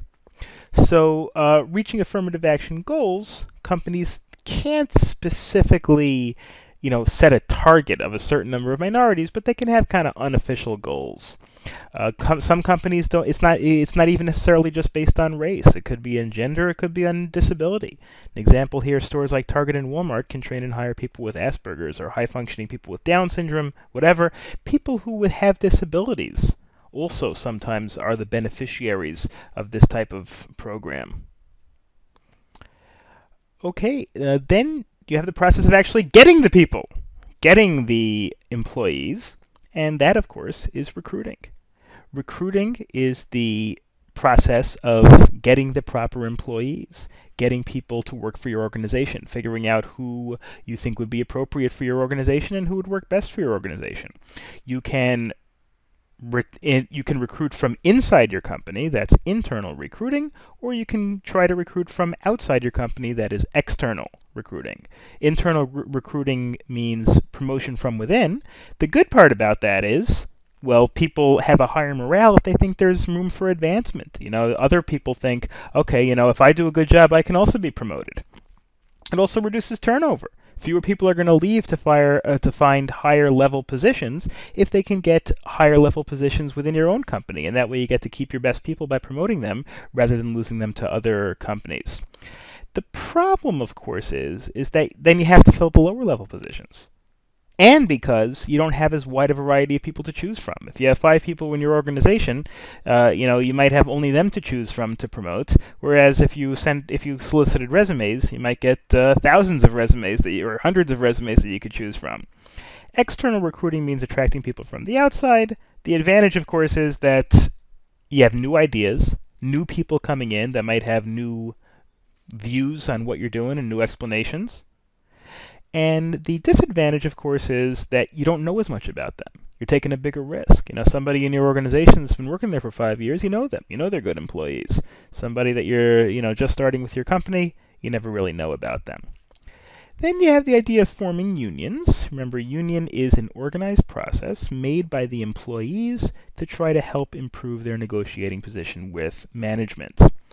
And so the first thing you do in order to is generate interest.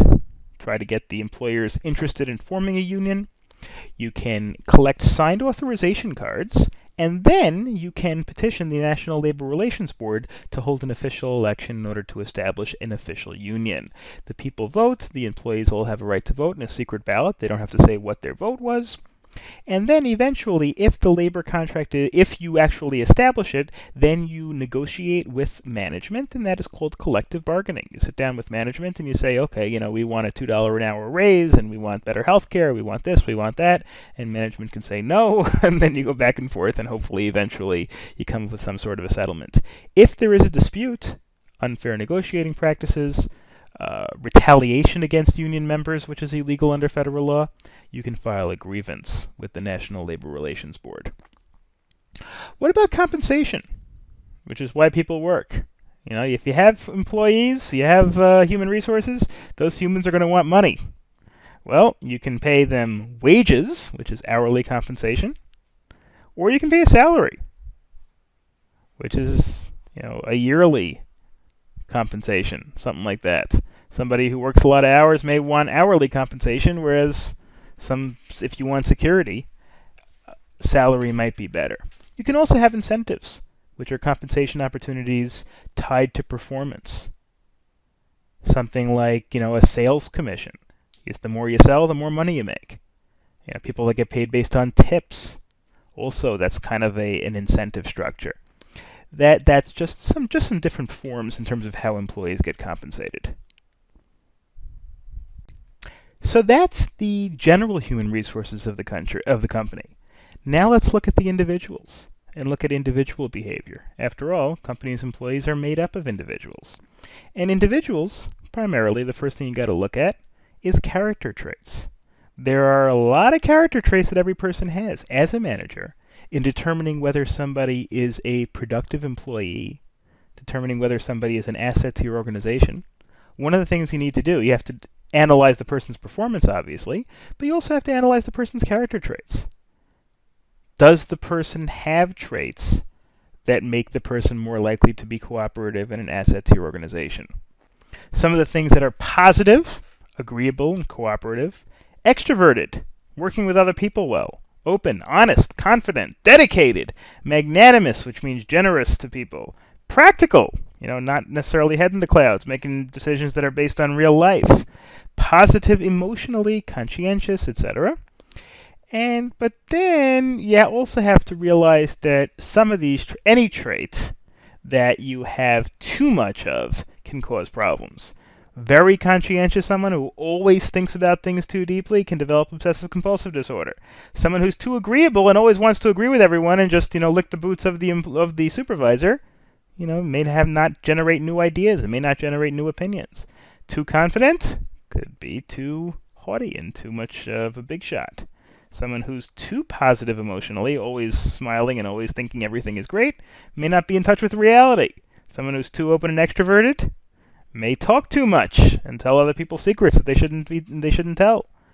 Somebody who's too magnanimous, who's too generous, may not realize that, when you're dealing with the company's dime, you may not be able to be so generous. The idea is that positive traits are great, but all traits are good in moderation. Next, you have perception. Perception is the process by which a person becomes aware and interprets the information about your environment. Everybody has some level of perception. Everybody perceives their environment. Some people do it better than others. But how a person does this method of perception, how a person perceives their environment and interprets their environment, goes a long way to determining how effective the person is going to be in working and in managing. For example, people stereotype. Stereotyping means categorizing or labeling people based on a single attribute: gender, race, religion, background, age. That could be a problem. First of all, because it could violate rules. There are rules against against discriminating against people based on race or gender or religion or anything to that effect. But aside from that, it could cost the organization talent. If you dismiss someone because of that person's characteristics, you may be depriving the organization the opportunity to have that person's service. Then we have this idea of selective perception. Selective perception is more of a psychological thing, but it's also very important in management because people, and everybody does this, you kind of got to fight against this in order to avoid it, is screening out information that we're uncomfortable with. If we really, really want our marketing campaign to work, and it's not working, we'll still figure out a way to not consciously pretend that it's working, but look at it in a way that makes it seem better than it really is. One of the most important things a manager can do is be able to see through that and not have their judgment colored by what they want to see, and really make an honest determination of what's working and what's not working. And that really segues into creativity. Creativity is the ability to generate new ideas, think of new perspectives. And this is where good managers really shine. Not just doing the same thing you've been doing for the last 5 years and hope that it'll get better. That's probably not going to work. Creativity means new products, new ideas. Set goals for products and services. Reward other subordinates who come up with creative ideas. And clearly state, even if if a person comes up with an idea and it doesn't work, if the punishment is too strong, then people are going to stop coming up with new ideas. If they're shunned or not trusted again because they come up with a bad idea, then people are going to stop proposing new ideas. So ideas that don't work out, you have to figure out why they didn't work out and try to avoid the same mistake in the future. But it's not necessarily the person's fault, and the person that shouldn't necessarily be blamed for coming up with an idea that didn't work. And of course, an important thing of all managers is to clearly state to the employees how creativity and motivation are important in the company and how they're supported by the company. Next, we get to one of the key roles that any manager in any organization has, and that is motivating. Managing employee motivation and performance, trying to make sure that your employees give their all, and of course give their all in a way that makes them the most effective, or as effective as they can possibly be. Obviously, motivation in general is a very complex subject, and it's not a one-size-fits-all thing. It's the sort of thing where some actions can motivate some people, and other actions can motivate other individuals. So we're going to look at it content perspectives, which looks at the needs and deficiencies of individuals. What factors in the workplace motivate people? Obviously, again, this doesn't apply to everybody in similar strokes, but it does generally apply. And we're going to look at different types of perspectives. There's the Maslow hierarchy, the Hertzberg, McClellan. These aren't mutually exclusive things. They could all apply, but these are all different ways of looking at motivation and how managers can motivate people. So the Maslow hierarchy of needs looks at what are the different factors that motivate people. When people are employees, or even in other walks of life, what causes them to be motivated to do something in particular? Here are the different factors. There's physiological, which is the basic survival and biological functions. You need to survive, things like food and shelter. This doesn't apply that much in an employment context, although I suppose if you're looking for employees who have to do jobs in the desert, then giving them water, I guess, would apply. But certainly there's a physiological need that everybody needs to take care of. You need to have food, you need to have shelter, you need to have warmth, you need to, all the things that are basically necessary to survival. That's the lowest level. That's the most basic need. Everybody has that. That's pretty consistent. Then there's security. Security is also a fairly low level of need. It's something, again, that everybody has. Seeking a safe physical and emotional environment, making sure this is, again, the first two so far are not as much relevant to employment, but they're relevant to everybody in everyday life. These are things that everybody needs. Then you have belongingness, experiencing love and affection, and just general, the experiencing good feelings from other people and experiencing that you belong to a group and that you feel good about your environment. That, of course, is very important to your employment, because no matter how good an employee the person is, if the person feels lousy about the company, they are not going to be motivated to give their A performance. Then you have esteem. Esteem is how a person feels about him or herself. Now we're getting to a much higher correlation with productivity.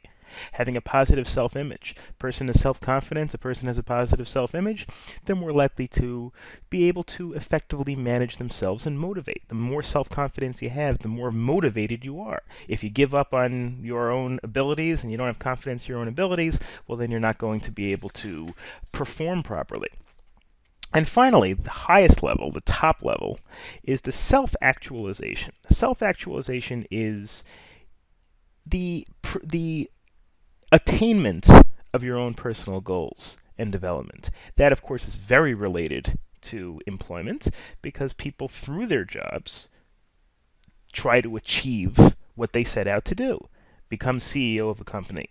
Become rich, develop a new cure for a disease, establish a good reputation in academia. All of these things are part of self-actualization. Here is a pyramid that of Maslow, and again, the most basic level is the bottom level. It's physiology, self-actualization, the highest level. Here are some examples of that everybody has in terms of these needs, and then there are how they can relate to your position at the office. Physiology, which is, again, the basic stuff that you need in order to survive. In general life, that could be food. In work structure, that could mean what your base salary is. You need a certain amount of money in order to live, in order to pay your rent. I mean, maybe not strictly in order to live, but at least to earn a comfortable living. Security. In general life, that may be stability. In a business, that may be a pension plan to make sure that you're provided for when you retire. Belongingness, friendship, pretty much at both. Esteem, self-confidence. That could be status in the community or status within the organization. And self-actualization really is you're achieving your personal goals, which could be established through a challenging job title, and that's one of the things that people in general want to see in their performance, in their job. Hertzberg, which is again not contradictory to Maslow by any stretch, it's just a different way of looking at things, suggests that people's satisfactions or dissatisfaction are influenced by two factors, which are motivational and environmental. Hygiene. Again, hygiene doesn't just literally mean how clean your hands are, which is what we normally think of the word hygiene, but that's your general work environment. And then you have motivational factors, which is your work content, what you do, what you accomplish, what your goal in work is. So, and making sure that an employee is going to be able to give his or her all, to work to his or her potential, really, it's one factor before the other. The first factor is the hygiene factor, making sure that you have a good work environment, making sure that the work environment is comfortable enough, making sure that the work environment does not interfere with the ability of the person to produce. If it's too hot or too cold, or there's not enough food, or whatever it is, or there's not enough money, that's the that's the first level. And once you accomplish that and you establish that is the best it can be, then you move on to job enrichment and redesign of jobs to increase motivational factors. You give people things to challenge them. You give people things that allow them to use their talents. If you have somebody who has a master's in business administration and all they're doing all day is making photocopies, even if they have a good salary, they're probably not going to be satisfied. They're not going to feel that their talents are being used. They're not going to feel that they're contributing to the organization in a way that really befits their status. Here are there are some general criticisms of the two-factor theory that, again, it's not representative, but again, I'm not so worried about the criticisms, I'm just worried about understanding what this is. Some of the factors include, in the work environment, I'll take the right one first, because the hygiene is the base upon which the work content can be built. Supervisors, working conditions, relations, pay, security, policies, administration. These are all things, obviously, you want to try to maximize to the extent of the employees, and that's the base upon which the employee's productivity can be built. Once you have that, then you look at the motivational content. achievement, recognition, responsibility, advancement, growth. These are all things that you try to maximize once you have that adequate base of a secure work environment. And finally, you have the so-called reinforcement theory. Again, just to reiterate, this is not an argument with Maslow or Hertzberg. This is just an additional way a supervisor can look at, if you're sitting around thinking about your employees, are you maximizing them? Well, you can look at the Maslow's hierarchy. Are we giving all of our employees the maximum level that we can on each factor? And you can look at at Hertzberg and see, do they have an adequate work environment, and do they have an adequate content? Now let's look at reinforcement theory. The reinforcement theory is the idea that the reinforcement coming from the supervisor has a tremendous amount of influence on the motivation of an individual.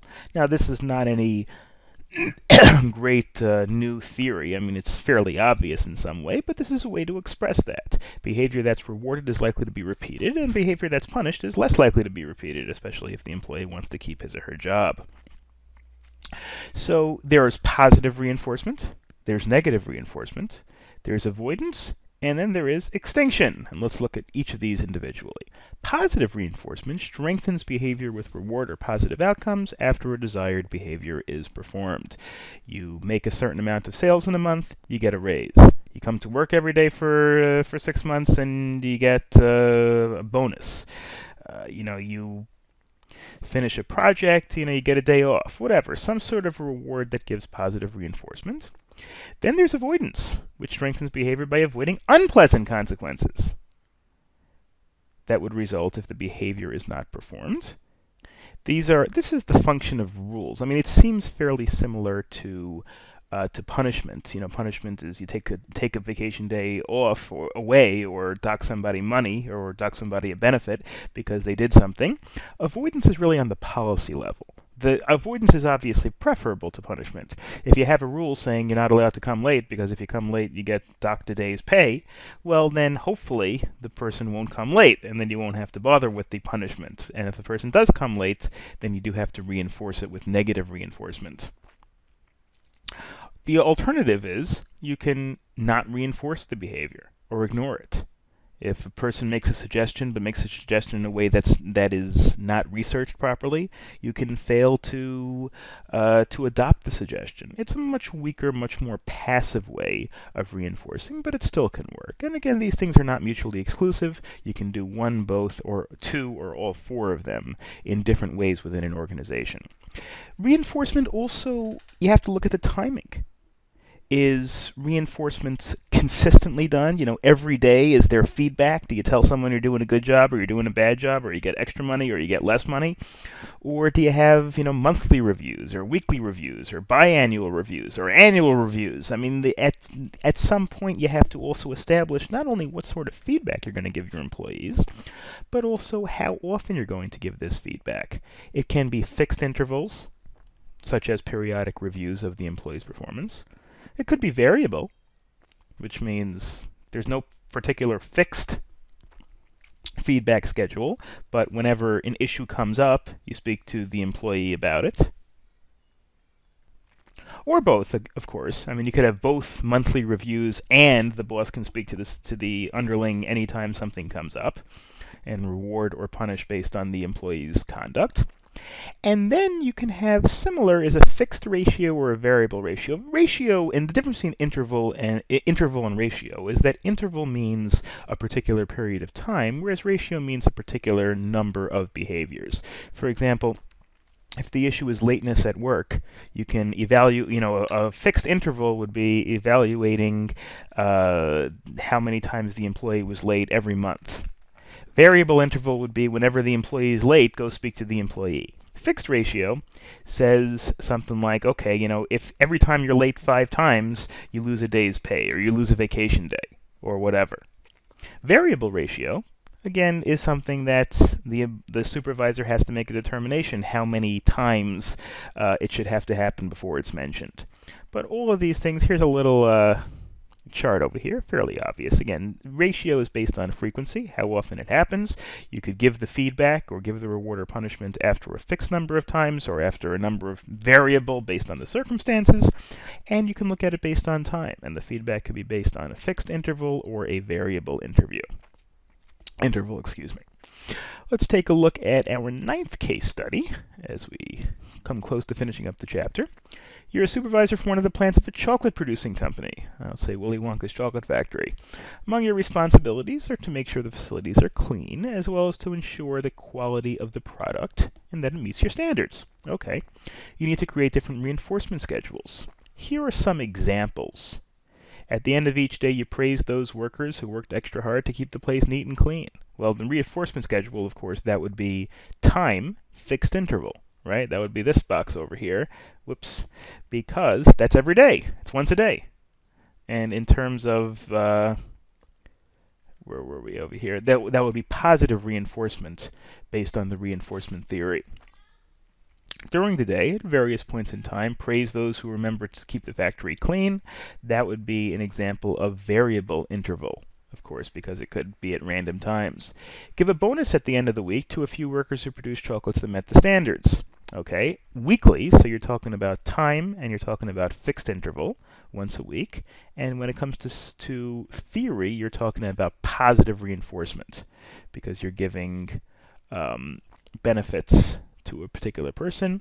If the worker leaves a mess at the end of the day, give a warning. A few days in a row, give a warning that the place is not neatened up. The worker will require to stay after hours to cleaning a mess. That, of course, when it comes to theory, is avoidance. You're just making a rule. You're not actually doing it yet. And if you actually do it, it would be punishment. And in terms of schedules, you're talking about, let's see, what was the case? If the worker leaves the workstation a mess for a few days in a row, so you're talking about frequency, and you're talking about a variable ratio, unless you define a few as exactly 3, then it would be a fixed ratio. But if a few means, 3 or 4 or 5, then it would be a variable ratio. And finally, if the workers don't produce quality work, ignore it and hope that the quality will improve. And if it does not, let the workers know that their pay will be taken off if there's too much slack. That doesn't really specify the time, but in terms of reinforcement theory, that starts with extinction, which is just kind of weakening by not giving positive feedback.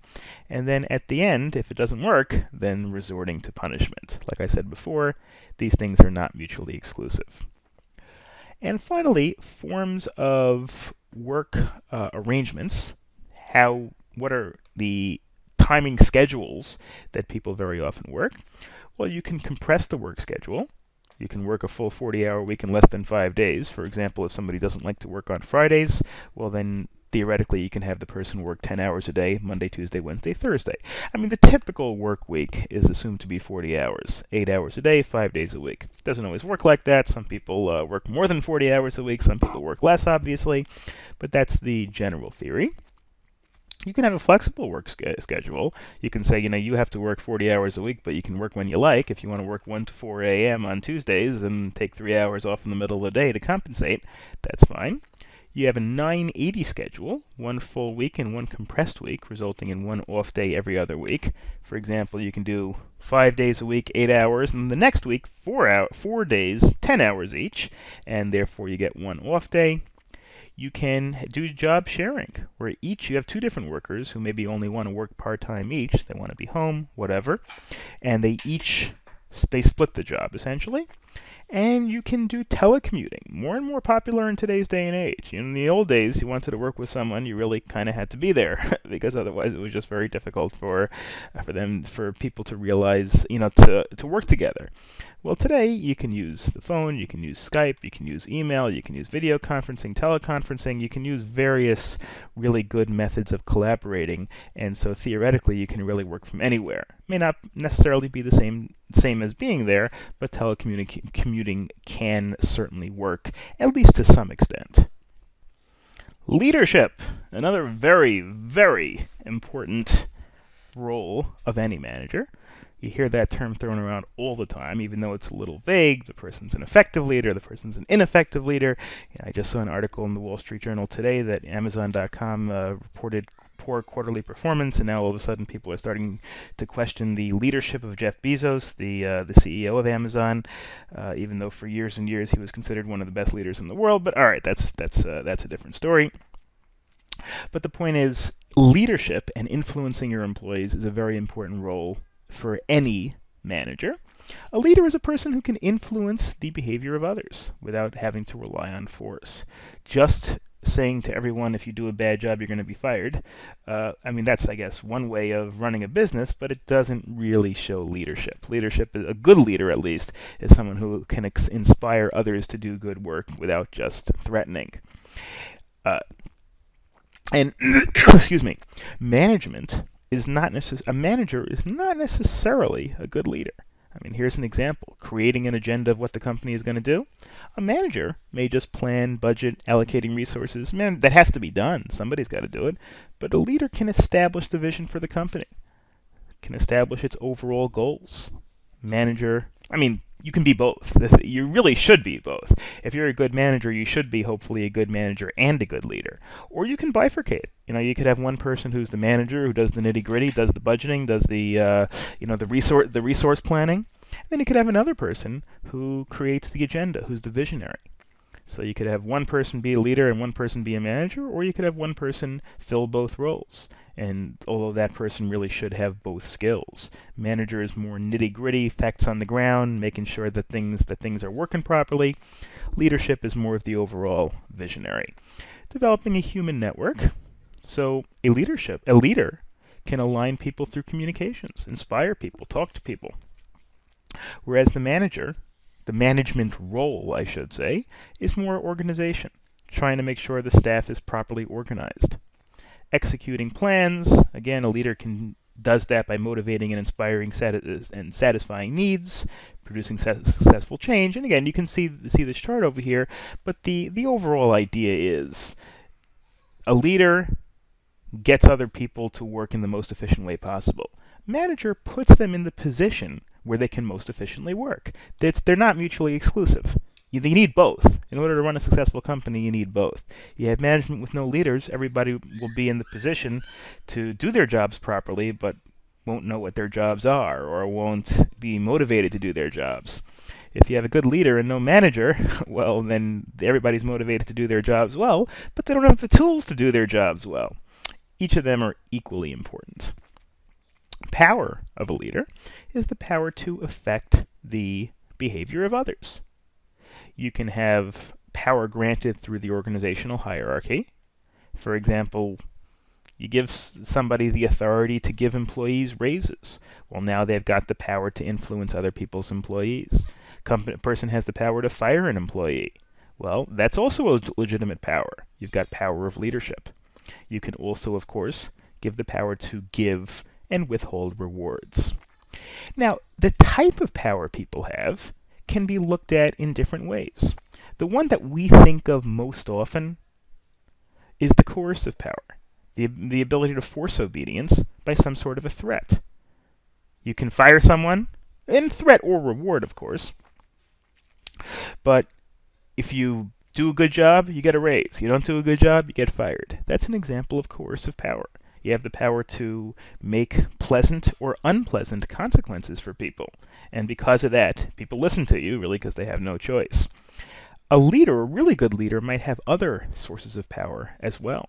Referent power, which is based on identification, imitation, loyalty, charisma. In other words, this is the idea that people like the leader and want. Excuse me, I'm sorry, I lost my train of thought for a second there. I had to pause it. So referent power is where, because a leader is charismatic, because a leader is able to inspire others just by natural charisma, because people want to follow that person. The person seems competent, the person seems able, and the person, the people buy into, in sports they call it buying into the coach's vision. And that's referent power. It's something that you can't really force other people to accept. You just have to develop it through your own skills and talents and charisma. Then you have expert power. Expert power is the idea where people want to follow you because they think you really know what you're talking about. Not just a matter that you're charismatic, but people say, oh, that person has a PhD in this and that and the other thing. We think that person probably knows what he's talking about, and therefore we'll listen to what that person says. And then you have the idea of impression management. Impression management is when a leader tries to maximize the effectiveness of his impression with his or her employees. So the idea is you want to try to improve not just your reputation, but you want the people working under you to like you, to respect you, to fear you, to have all the reactions to you that are necessary for you to really effectively manage someone.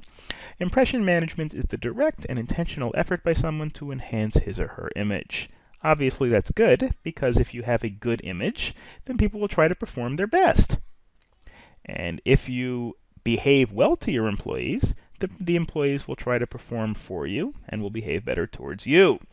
On the other hand, if you get caught with impression management, if you get caught doing phony things and doing things that are disingenuous just for the purpose of improving your reputation, people may think you're being phony. And instead of employee, this would probably be the manager. So I'm going to change that here. The person's so busy trying to impress that you forget what's really important, which is the managerial structure and what it is that you're doing, accomplishing the goal that you're doing. And you can also, if you're too nice to people, you may let them get away with performance that is inadequate. And also, if you're always trying to be a nice guy, well, then the employees might think, oh, listen, he's really or she's really accommodating. I can afford to take off a couple of days of work without a good excuse just because the employer will try to, and the manager will try to be such a nice person and let me get away with it. So obviously you have to have a mix between being tough enough and also, putting yourself in a position where the employees respect you and want to work for you. And if they like you, I guess it's even better. Communication, the next subject, the subject of Chapter 12, is of course always critical. Without communication, managing is irrelevant. The whole idea of communication is to communicate to the people that work under you how to most effectively do their jobs and what is necessary. So communication means any process of transmitting information from one person to another. And the goal of communication, the goal of effective communication, is to make sure that you convey the message in the way that makes the recipient understand what the message is. So they receive communication as close as possible in meaning to the message intended. If you say one thing and the employee hears another, for whatever reason, regardless of whose fault it is, it will be ineffective, and you won't be a very effective manager. Now, communication could be oral, communication could be written, communication could be with a nod of a head or the roll of eyes, could be with an email, fax, or just not saying anything. In some cases, could be communication by implication. Communication can be data, which is facts and figures. It could also be information in general. The market's doing well today, the market's not doing well today. Our customers are happy. Our customers are miserable. Data is how many customers came through the door yesterday afternoon. How much money did we earn last quarter? Oral communication is one method of communication. Obviously, an advantage of oral communication, whether by phone or in person, is that it provides immediate feedback. People can respond, people can understand what you say, and you can try to clarify. If you see the person's eyes glaze over a little bit and you see the person doesn't understand what you're saying, you can try to clarify, you can try to explain what you're referring to. It allows individuals to determine motion through facial expression, tone, and speed. These are, of course, all things that are better done with face-to-face communication or, over Skype or video conference. Telephone communication doesn't allow you to assess the person's facial expression, although even telephone communication does allow you to evaluate the person's tone and speed. And of course, there's no need to type. Sometimes it can be quicker. You speak to someone, it can be quicker than writing an email. Problem with oral communication, first of all, you can say one thing and somebody hears another. And there could be disputes later on as to what was said. There's no record of the discussion. The speaker could forget things, leave out pertinent details, which is why sending an email or a memo may help in some ways because, first of all, the recipient can read it again and again. There's less likely that there'll be a misunderstanding because it's all sitting there on paper. So oral communication, obviously you want to mix, you want to do both, but oral communication certainly has its role in management. Nonverbal communication is anything that does not include spoken words. Could be images. And this slide, by the way, when we're not, this nonverbal communication means the other factors. When you're talking to someone verbally, what are some of the other factors that also contribute to the communication? This doesn't mean as opposed to written communication, which is a different, which is a different thing. But also images, what kind of an impression you give to the other person, what kind of words you're using. Are you using words that are harsh? Are you using words that are complicated? Are you using words that are simple? These are all aspects that are a little bit different from the message that was sent. The setting. Where are you delivering the message? Are you speaking in the manager's office? Are you speaking off-site? You're a manager, do you call the person into your office? Do you go down to the assembly line where the person's working? Do you ask the person out to lunch? These are all things that can impact the seriousness or the perception of seriousness on the part of the recipients. You also have body language. How close to the person are you standing? Are you sitting upright? Are you standing? Are you pacing? Are you walking around? What's your facial expression? Are you smiling? Are you frowning? Are you pensive? These are all things that, of course, can contribute to the impression that the person gets. And certainly if you're listening to communication, that's one of the things you should be paying attention to. You should be paying attention to the body language of the person who made the communication. Communication within an organization includes vertical communication, people who work as subordinates or supervisors of each other. You call in your secretary and ask him or her to do something. You speak to your supervisor, you ask for something, your supervisor tells you to do something. That's vertical communication. Usually that's in giving orders and receiving orders, or in making suggestions and deciding whether to receive suggestions. And then there's horizontal communication, which means communication laterally within the organization, not between supervisors and subordinates, but between managers of different departments or between employees of different departments. Accounting talking to sales, human resources talking to sales, whatever the case may be. This involves persons at the same level or even on different levels, but that are from different departments. It involves colleagues and peers at the same level talking to each other to coordinate between independent units. You have a meeting between accounting and sales and human resources and management and marketing, and everybody sits together at a meeting to decide the best way to move the company forward. Something that's relevant to everyone. It's useful in joint problem solving and plays an important role in communications among people that are in different departments. Barriers to communication is the counterpart, is the thing you have to avoid when you're trying to communicate with your employees or with other people in the organization. Some of these include conflicting or inconsistent signals. You have more than one manager and they're telling the same employees different things. One supervisor says to do anything to make the company happy and the customer happy in a store, and another one says, don't make the customer happy, make money. Well, that could confuse the salesperson, and they might not sure how to react if a customer wants a refund and the customer is unhappy if they don't get it. Credibility about the subject. Credibility includes things you may tell someone something, but if they don't trust you, if they don't think you know what you're talking about, that might not be a very effective communication. Reluctance to communicate. Somebody doesn't like to communicate. Employees, underlings, or even managers don't like to communicate, or they don't communicate enough. People could have poor listening skills. People maybe hear whatever they want to hear, even though you tell them something about their performance, and they don't understand what you're telling them, or they don't internalize what you're telling them. Or you could have a predisposition. Somebody could have their mind made up and not want to listen to any other opinions that may be different. Frank walks into a meeting with his mind made up and doesn't want to hear that he doesn't deserve the raise that he wants.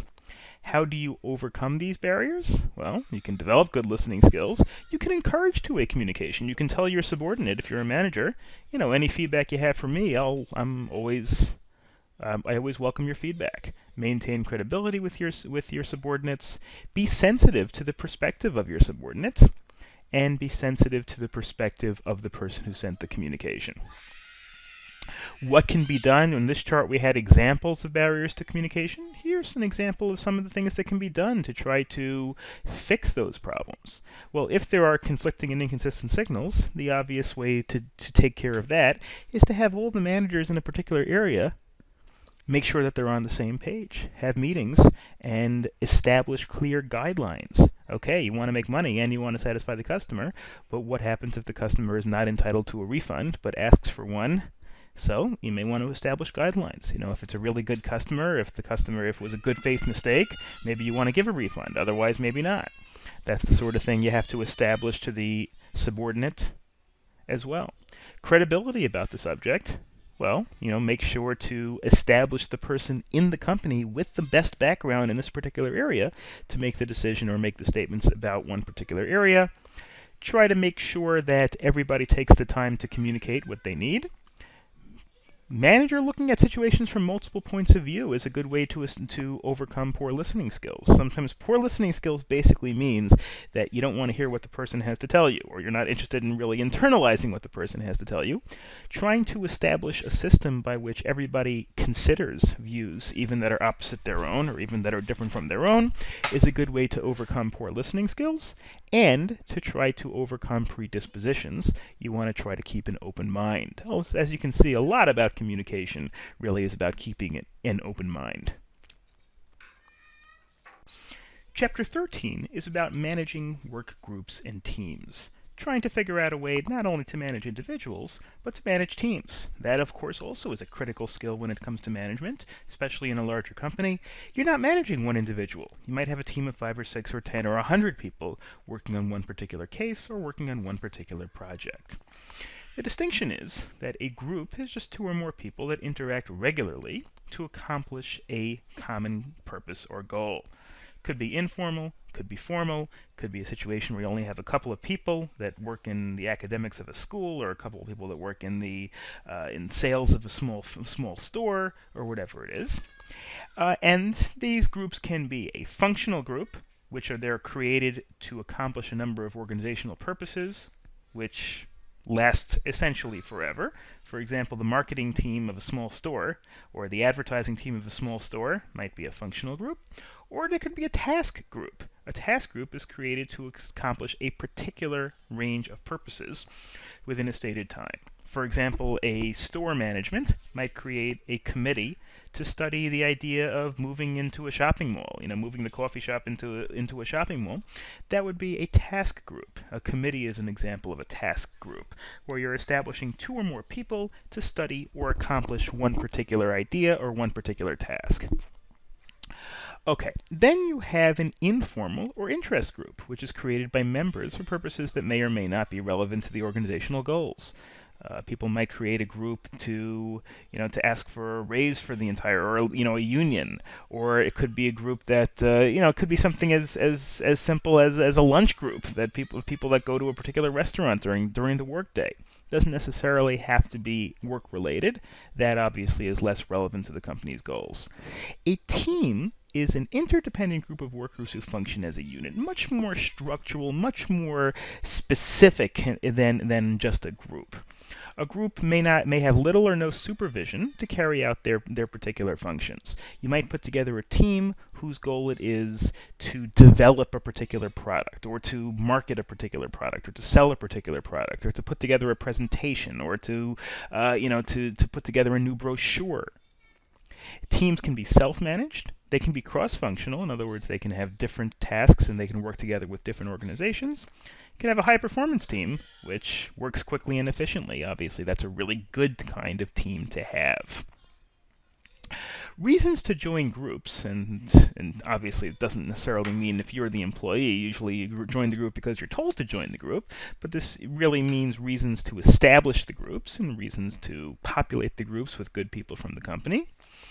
Include things like interpersonal attraction. People like to work together. Even people who are certainly people who are extroverted like to work together, but even people who are introverted very often benefit from working together with other people, bouncing ideas off of people, and that includes group activities. Group activities appeal to people very often more so than just individual activities. You get to work together with people. Human beings are social animals, as they say. They like to work together. They like to deal with other people. Group goals. Group's goals can motivate them to join. A particular group has the goal of increasing sales by 10%. Could be fun. Could be a challenge. Need satisfaction. It fulfills an individual's need for affiliation, and that you want to be part of a team. It feels good to be part of a team and work to a common goal. And it also provides other benefits. Maybe everybody in the group will be able to negotiate a pay raise or more vacation or some other perk for the benefit of the entire group. An important element of any group, or really any team as well, is cohesiveness, which is the extent to which members are loyal and committed to the group, and the attractiveness within the group. Some things can increase cohesiveness, togetherness within the group, and some things can decrease it. Interaction. The more you work together, the more experience you have with each other, the easier it is to be cohesive and together with one another. Intergroup competition. If you have groups competing against each other, you have the New York group and the Chicago group each competing to see who could sell the most widgets in their particular geographic area. Favorable evaluation. If the entire group gets a favorable evaluation from management, it makes people feel more together with each other. They did a good job together. Personal attraction, if the people in the group like each other, and of course agreement within the group on the goals of the group. Decreased cohesiveness could apply because the group is too big. It's just so hard. A group has 50 people in it. You don't know everybody. You don't work with everybody that well. Disagreement on the goals. Intra-group competition. If you have a group and within the New York office they're fighting each other to see who can get the most individual sales, like a car dealership might have 5 salespeople, but each one wants the sale for him individually or her individually because they're getting a commission, well, that could decrease the cohesiveness of the group. Domination by an individual, or of course unpleasant experiences with each other. Performance is of course correlated to cohesiveness. Cohesiveness, of course, can also be looked at together with performance norms, how well the company or how well the individuals in the group are doing their jobs. If you have high performance norms, high performance expectations that people will do their jobs, and high performance that the people are actually doing their job, and high cohesiveness, what you're going to get is high performance.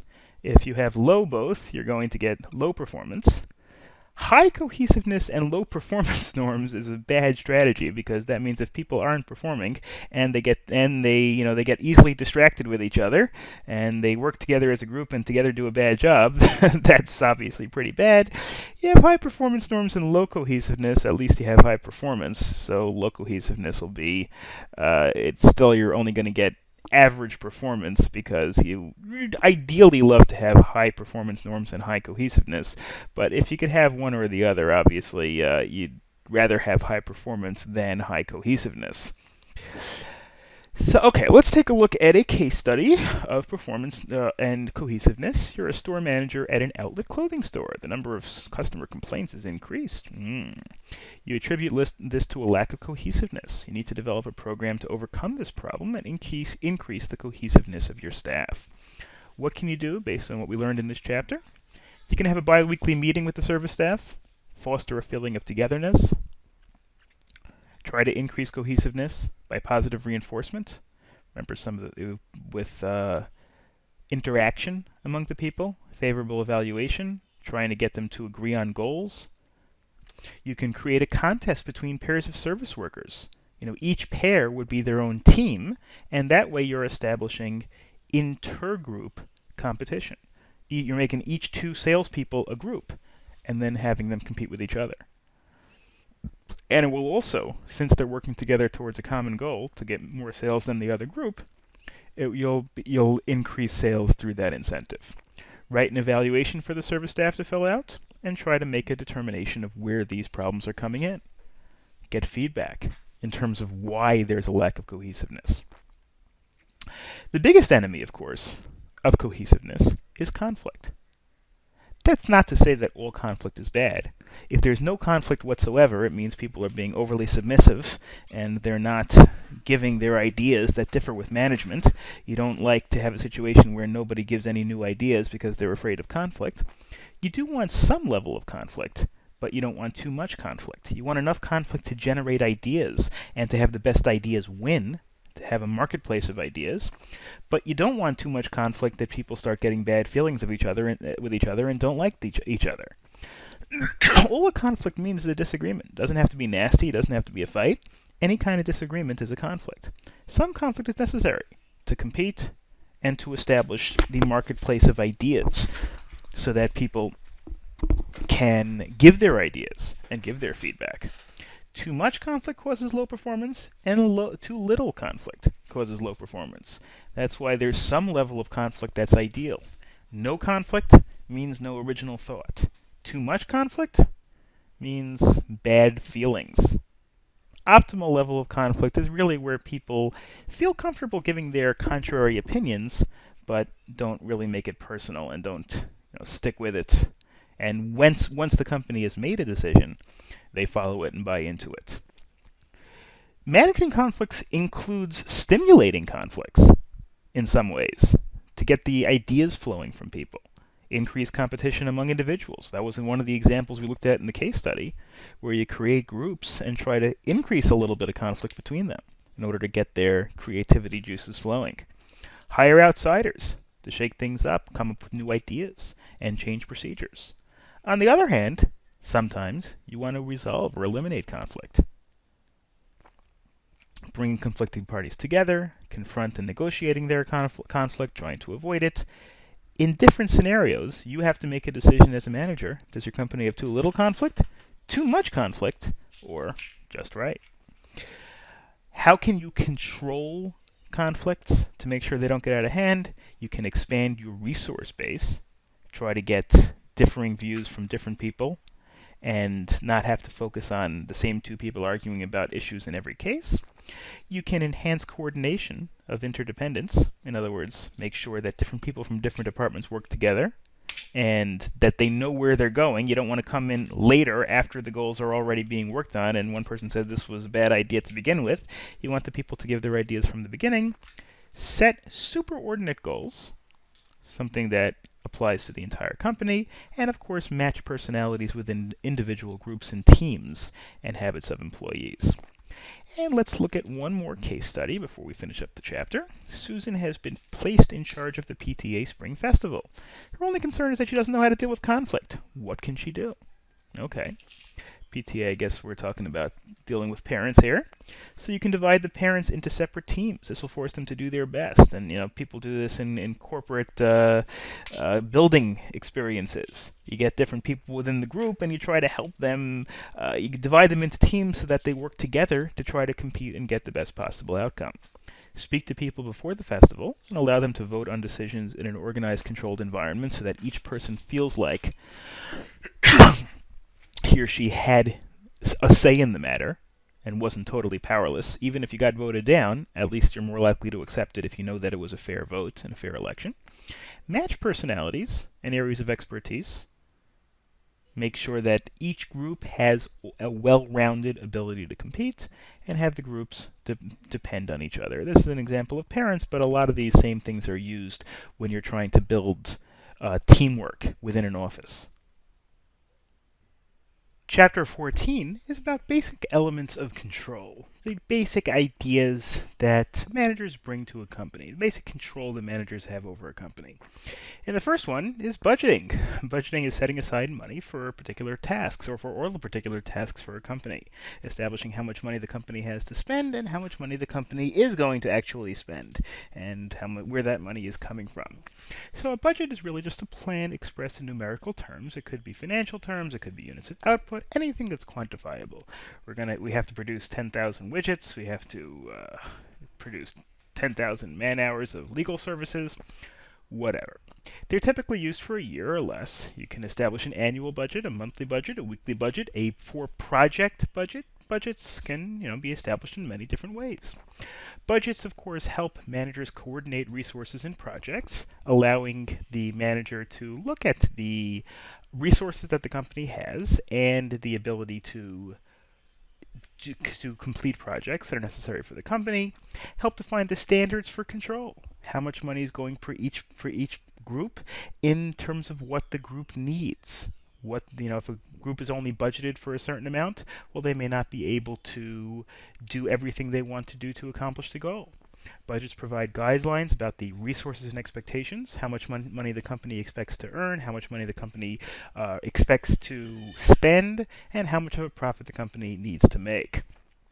And of course, budgets enable the organization to evaluate the performance. If you see a particular store is producing more money than you expected, that means the sales staff in that store is doing a good job.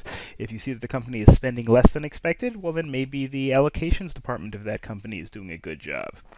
So these are budgets. Budgets can be financial. All budgets, I guess, in one way or another, depend on financial purposes, but budgets can be based on money, cash flow, and cash expenditures. How much are we making? How much are we spending? It could be on the individual project level, and the individual group level, or on a company-wide level. There are operating budgets, which are expenses, profits, and sales and revenue budgets. In other words, not only for the entire company or the entire project, but how much money can we spend on this particular project and how much money do we expect to make on this particular project. Then there are non-monetary budgets. Budgets that are based on space. How many offices do we have? Do we need to get a bigger space? How many individuals can we have? How many people can we hire? And of course, the production budget. How much do we need to produce? All of these things are really elements of a holistic budget. Your company doesn't usually produce 3 different types of budgets, but a complete budget produced by a company will take into account all of these factors and maybe analyze all of these factors separately. And of course, together as they affect the entire company. Next, we're going to move to audits. An audit is a review of the company's budget or of the company's books or of the company's finance in general. Financial audit is an assessment of the organization's accounting, financial, and operational systems. How much is the company making? How much can the company make? How much can the company afford to spend? How much is the company spending? You know what it is? You're looking over the company's books to find out how much the company is spending and how much the company should be spending. An audit can be external or internal. You bring in an outside accountant, you bring in a forensic accountant, you bring in outside people to look over the company's books. Very often you do that when you're looking to buy or sell your company, just like an appraisal when you're looking to buy or sell your house. An internal audit is an evaluation conducted by the employees of the organization. Maybe a little cheaper to do it internally than externally, although of course you may need an external person to try to make sure that everything is done objectively. It's because the advantage of internal, as I just said, is that it costs less. Edits can be removed before the audit is published. Sometimes you do an internal audit, you make some mistakes. Well, you can look at the numbers carefully and make sure that any mistakes are corrected. It can be constantly updated internally if it's done internally. And of course, the person doing the auditing will be faithful to the company because the person has an incentive to make sure the company is operating properly. On the other hand, thus really the same disadvantage. Only external audits are accepted by shareholders of a company or by buyers of a company for the very simple reason that people who are in the company are biased in favor of that company. External audits are less likely to have mistakes than internal audits because a person in the company is not actually an auditor. And of course, external audits are less likely to make mistakes because the person is in the company is not actually an auditor. A person, if you hire your accountant or you tell your accountant to go through the books, that person may not be a professional auditor. Professional auditors are usually outside firms that go in to make sure that the company's books are in order. Very often this happens again before a company is going to be acquired by a different company. Strategic control is a little bit different than budgetary control. These are things that focus on control of the company in areas that are not directly financial. This is aimed at maintaining an effective alignment between the environment and strategic goals. Structure, leadership of the company, technology the company used, human resources, who's hired and who's fired, informational and operational systems. How does the company communicate with each other? How do the people in the company cooperate with each other or communicate with each other? And it focuses the extent to which implemented strategy achieves the organizational goals. You want to make $1 million next year? Okay, well, are the 5 stores that are open sufficient to make $1 million? That's a question of making sure that the strategy that you have is compatible with the method in which you're actually operating. Internal strategic control focuses on whether to manage the global organization from a centralized or decentralized perspective.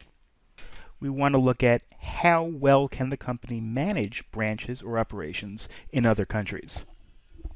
Strategic control also varies, of course, whether you're talking about a domestic organization or an international organization. So if you look at the distinctions between domestic organizations that are focused primarily in the United States are more centralized. It's a lot easier to control the entire operations in one area. Goodyear tires, things like that. You don't have to delegate that much management and control as much as you would if the company has operations around the world.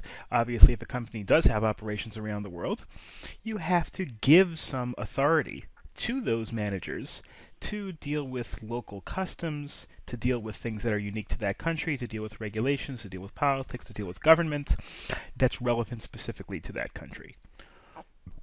And finally, there are some other factors regarding effective control over a company, include things like integration with planning, in order to integrate the conceptual goals of the company with the resources that you already have. That's very important. Flexibility, ability to change your plans based on changing politics or changing systematic ideas that happen.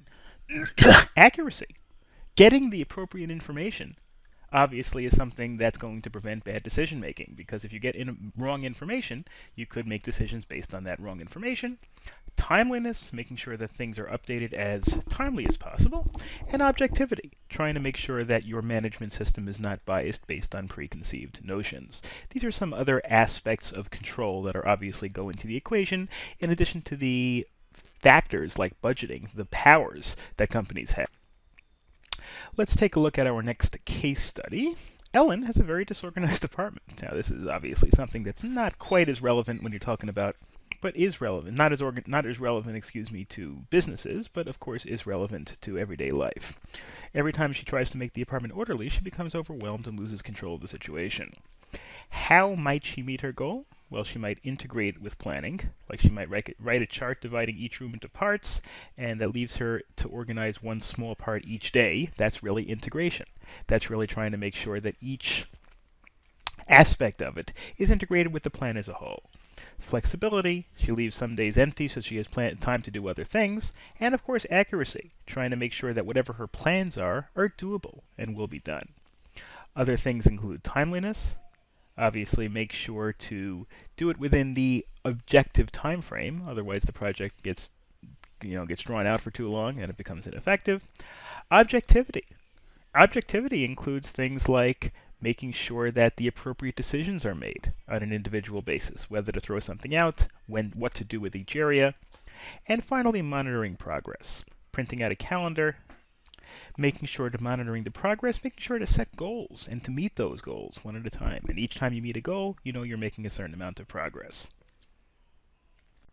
And our last chapter is the also important area of managing operations and quality and productivity, kind of a combination of a lot of the areas we've discovered, and that is, or we've discussed. Americans are generally well educated, and of course there's been an increase because of that in the service sector. People that, computer programmers, accountants, lawyers, things like that, as opposed to manufacturing, where people on the assembly line don't necessarily need a tremendous number of skills. So manufacturing requires manual labor, not a lot of education, and it really combines and transforms resource inputs, namely labor, physical manual labor, into tangible outcomes, built products. Services require education, and salaries are higher than manufacturing. And so because of that, in the United States in the last 30, 40 years, there's been a lot more focus on the service sector and less focus on manufacturing, which very often has been outsourced to other countries. A services organization transforms resources, like an accounting firm or a law firm. You have resources which are trained individuals and good computer technology and whatnot, and they have the ability to turn that into services for other people. Then there's inventory management, which is management of your organizational materials. Inventory, which is the stuff that you have access to, is raw materials, works in process. Then you have goods that are already completed, but then the last level is where they're actually in transit, where they're actually being moved to the wholesaler, to the retailer, actually really to the wholesaler from the manufacturer, to the retailer from the wholesaler, or to the customer from the retailer. The just-in-time method is an inventory system that has necessary materials arriving when they are necessary. For example, if you have a store, you might not want to stock 1,000 televisions because you don't know if you're going to sell them. Rather, you stock them as you need them. When one sells out, you stock another. Well, not necessarily one, but when 20 sell out, you stock another 20. When another 20, a supermarket does that a lot. You try to stock it within the few days before it's going to be sold. You don't want to stock an extra 1,000 gallons of milk because they're going to go bad pretty soon. That's the just-in-time method, is very important for raw materials and works in progress inventory because you want to make sure that you have whatever you need to continue with the process of manufacturing. The purposes and sources of control are also very important when it comes to resource management. You have the raw materials, which are necessary to make the product. For a car manufacturer, it might be metal, rubber for the tires, plastic for the door handles, whatever the case may be. Managing the work in progress, which is to enable the production to be divided into stages, like shop floor control systems, in a store. You could have a store and you could have let's say a car manufacturer again, just to put our example over there, is necessary to divide, part of the company makes the wheels, and part of the company makes the doors, and part of the company makes the engines and the transmissions. Then you have the finished goods, which is the management is necessary to supply the products for the purpose of consumer demand.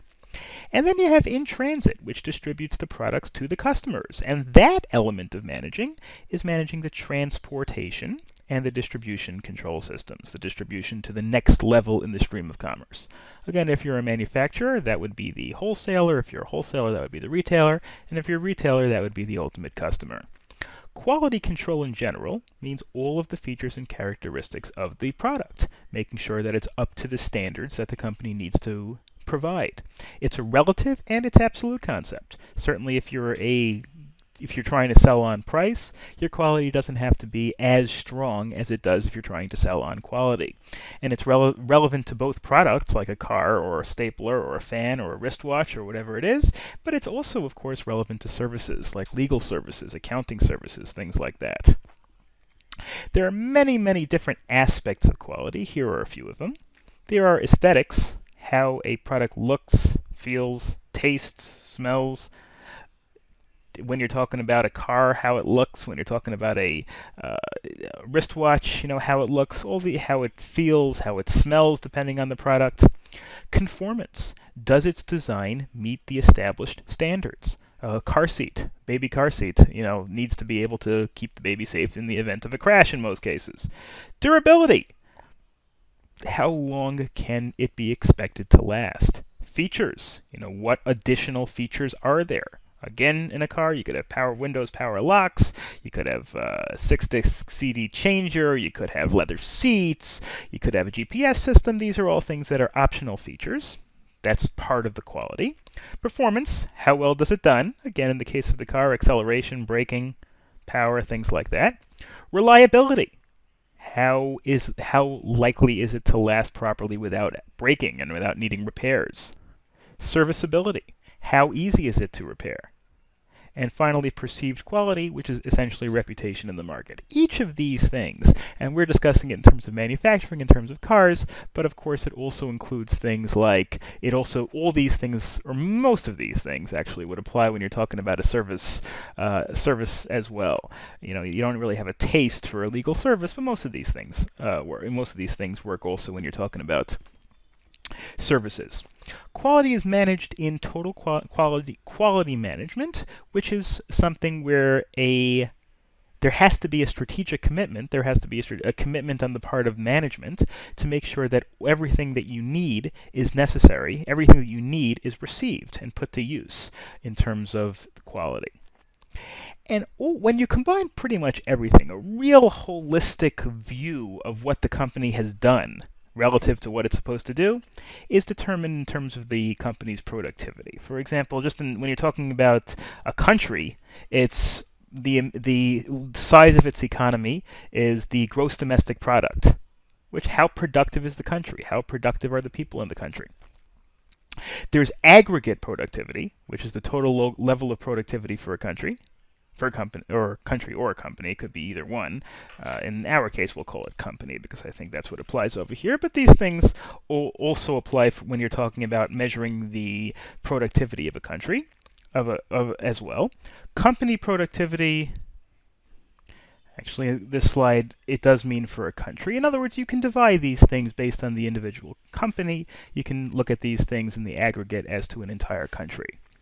Industry productivity is the productivity of all firms in the industry. How many automobiles is the American automobile manufacturing industry making? Individual productivity applies to an individual person, or unit productivity is the productivity level of a unit or an entire department within a company. Productivity could be total factor productivity, which is an overall indicator of how well the organization uses all of its resources, including marketing, including human resources, including advertising, including pretty much everything. Or you can look at just labor productivity. What's the production in terms of product that is produced and sent to consumers? Product that's produced and sent to wholesalers, product that's produced and sent to retailers. That's a partial productivity ratio that uses only labor to gauge an organization's productivity. Overall productivity in a company is the outputs, in other words, what you pay, the efforts you put in, the number of hours you put in, the number of man hours you put in, divided by the number of inputs. I'm sorry, that is inputs. Outputs is what you produce. If you produce 1,000 cars and you put in 25,000 man hours, so your productivity is 1 car for every 25 man hours. That would just be an example of an output to input ratio. Labor productivity is also outputs, what you produce, how many widgets you produce, how many cars you produce, divided by the direct labor. And finally, we'll look quickly at improving productivity. Some of the ways that a company can improve productivity: spending more time and money in R&D, research and development, that can produce better products. Revamping facilities, getting more technologically up-to-date facilities. In the service sector, a firm, even a law firm or an accounting firm, a doctor's office, hospital, things like that, clients are more likely to be attracted if the facilities look nice, they're updated. Cross-training means training employees to increase the value of whatever their output is. And then you have restructuring the reward system to try to make sure that employees are rewarded for doing a better job, and of course, increasing employee participation in the process of producing services. And that's the end of chapter 15. So that really concludes our crash course. I think that watching this and going through the PowerPoints that you have access to is both very, very useful things in terms of preparing for the final exam. If you have any questions or comments, please let us know. And thank you very much for listening, and good luck.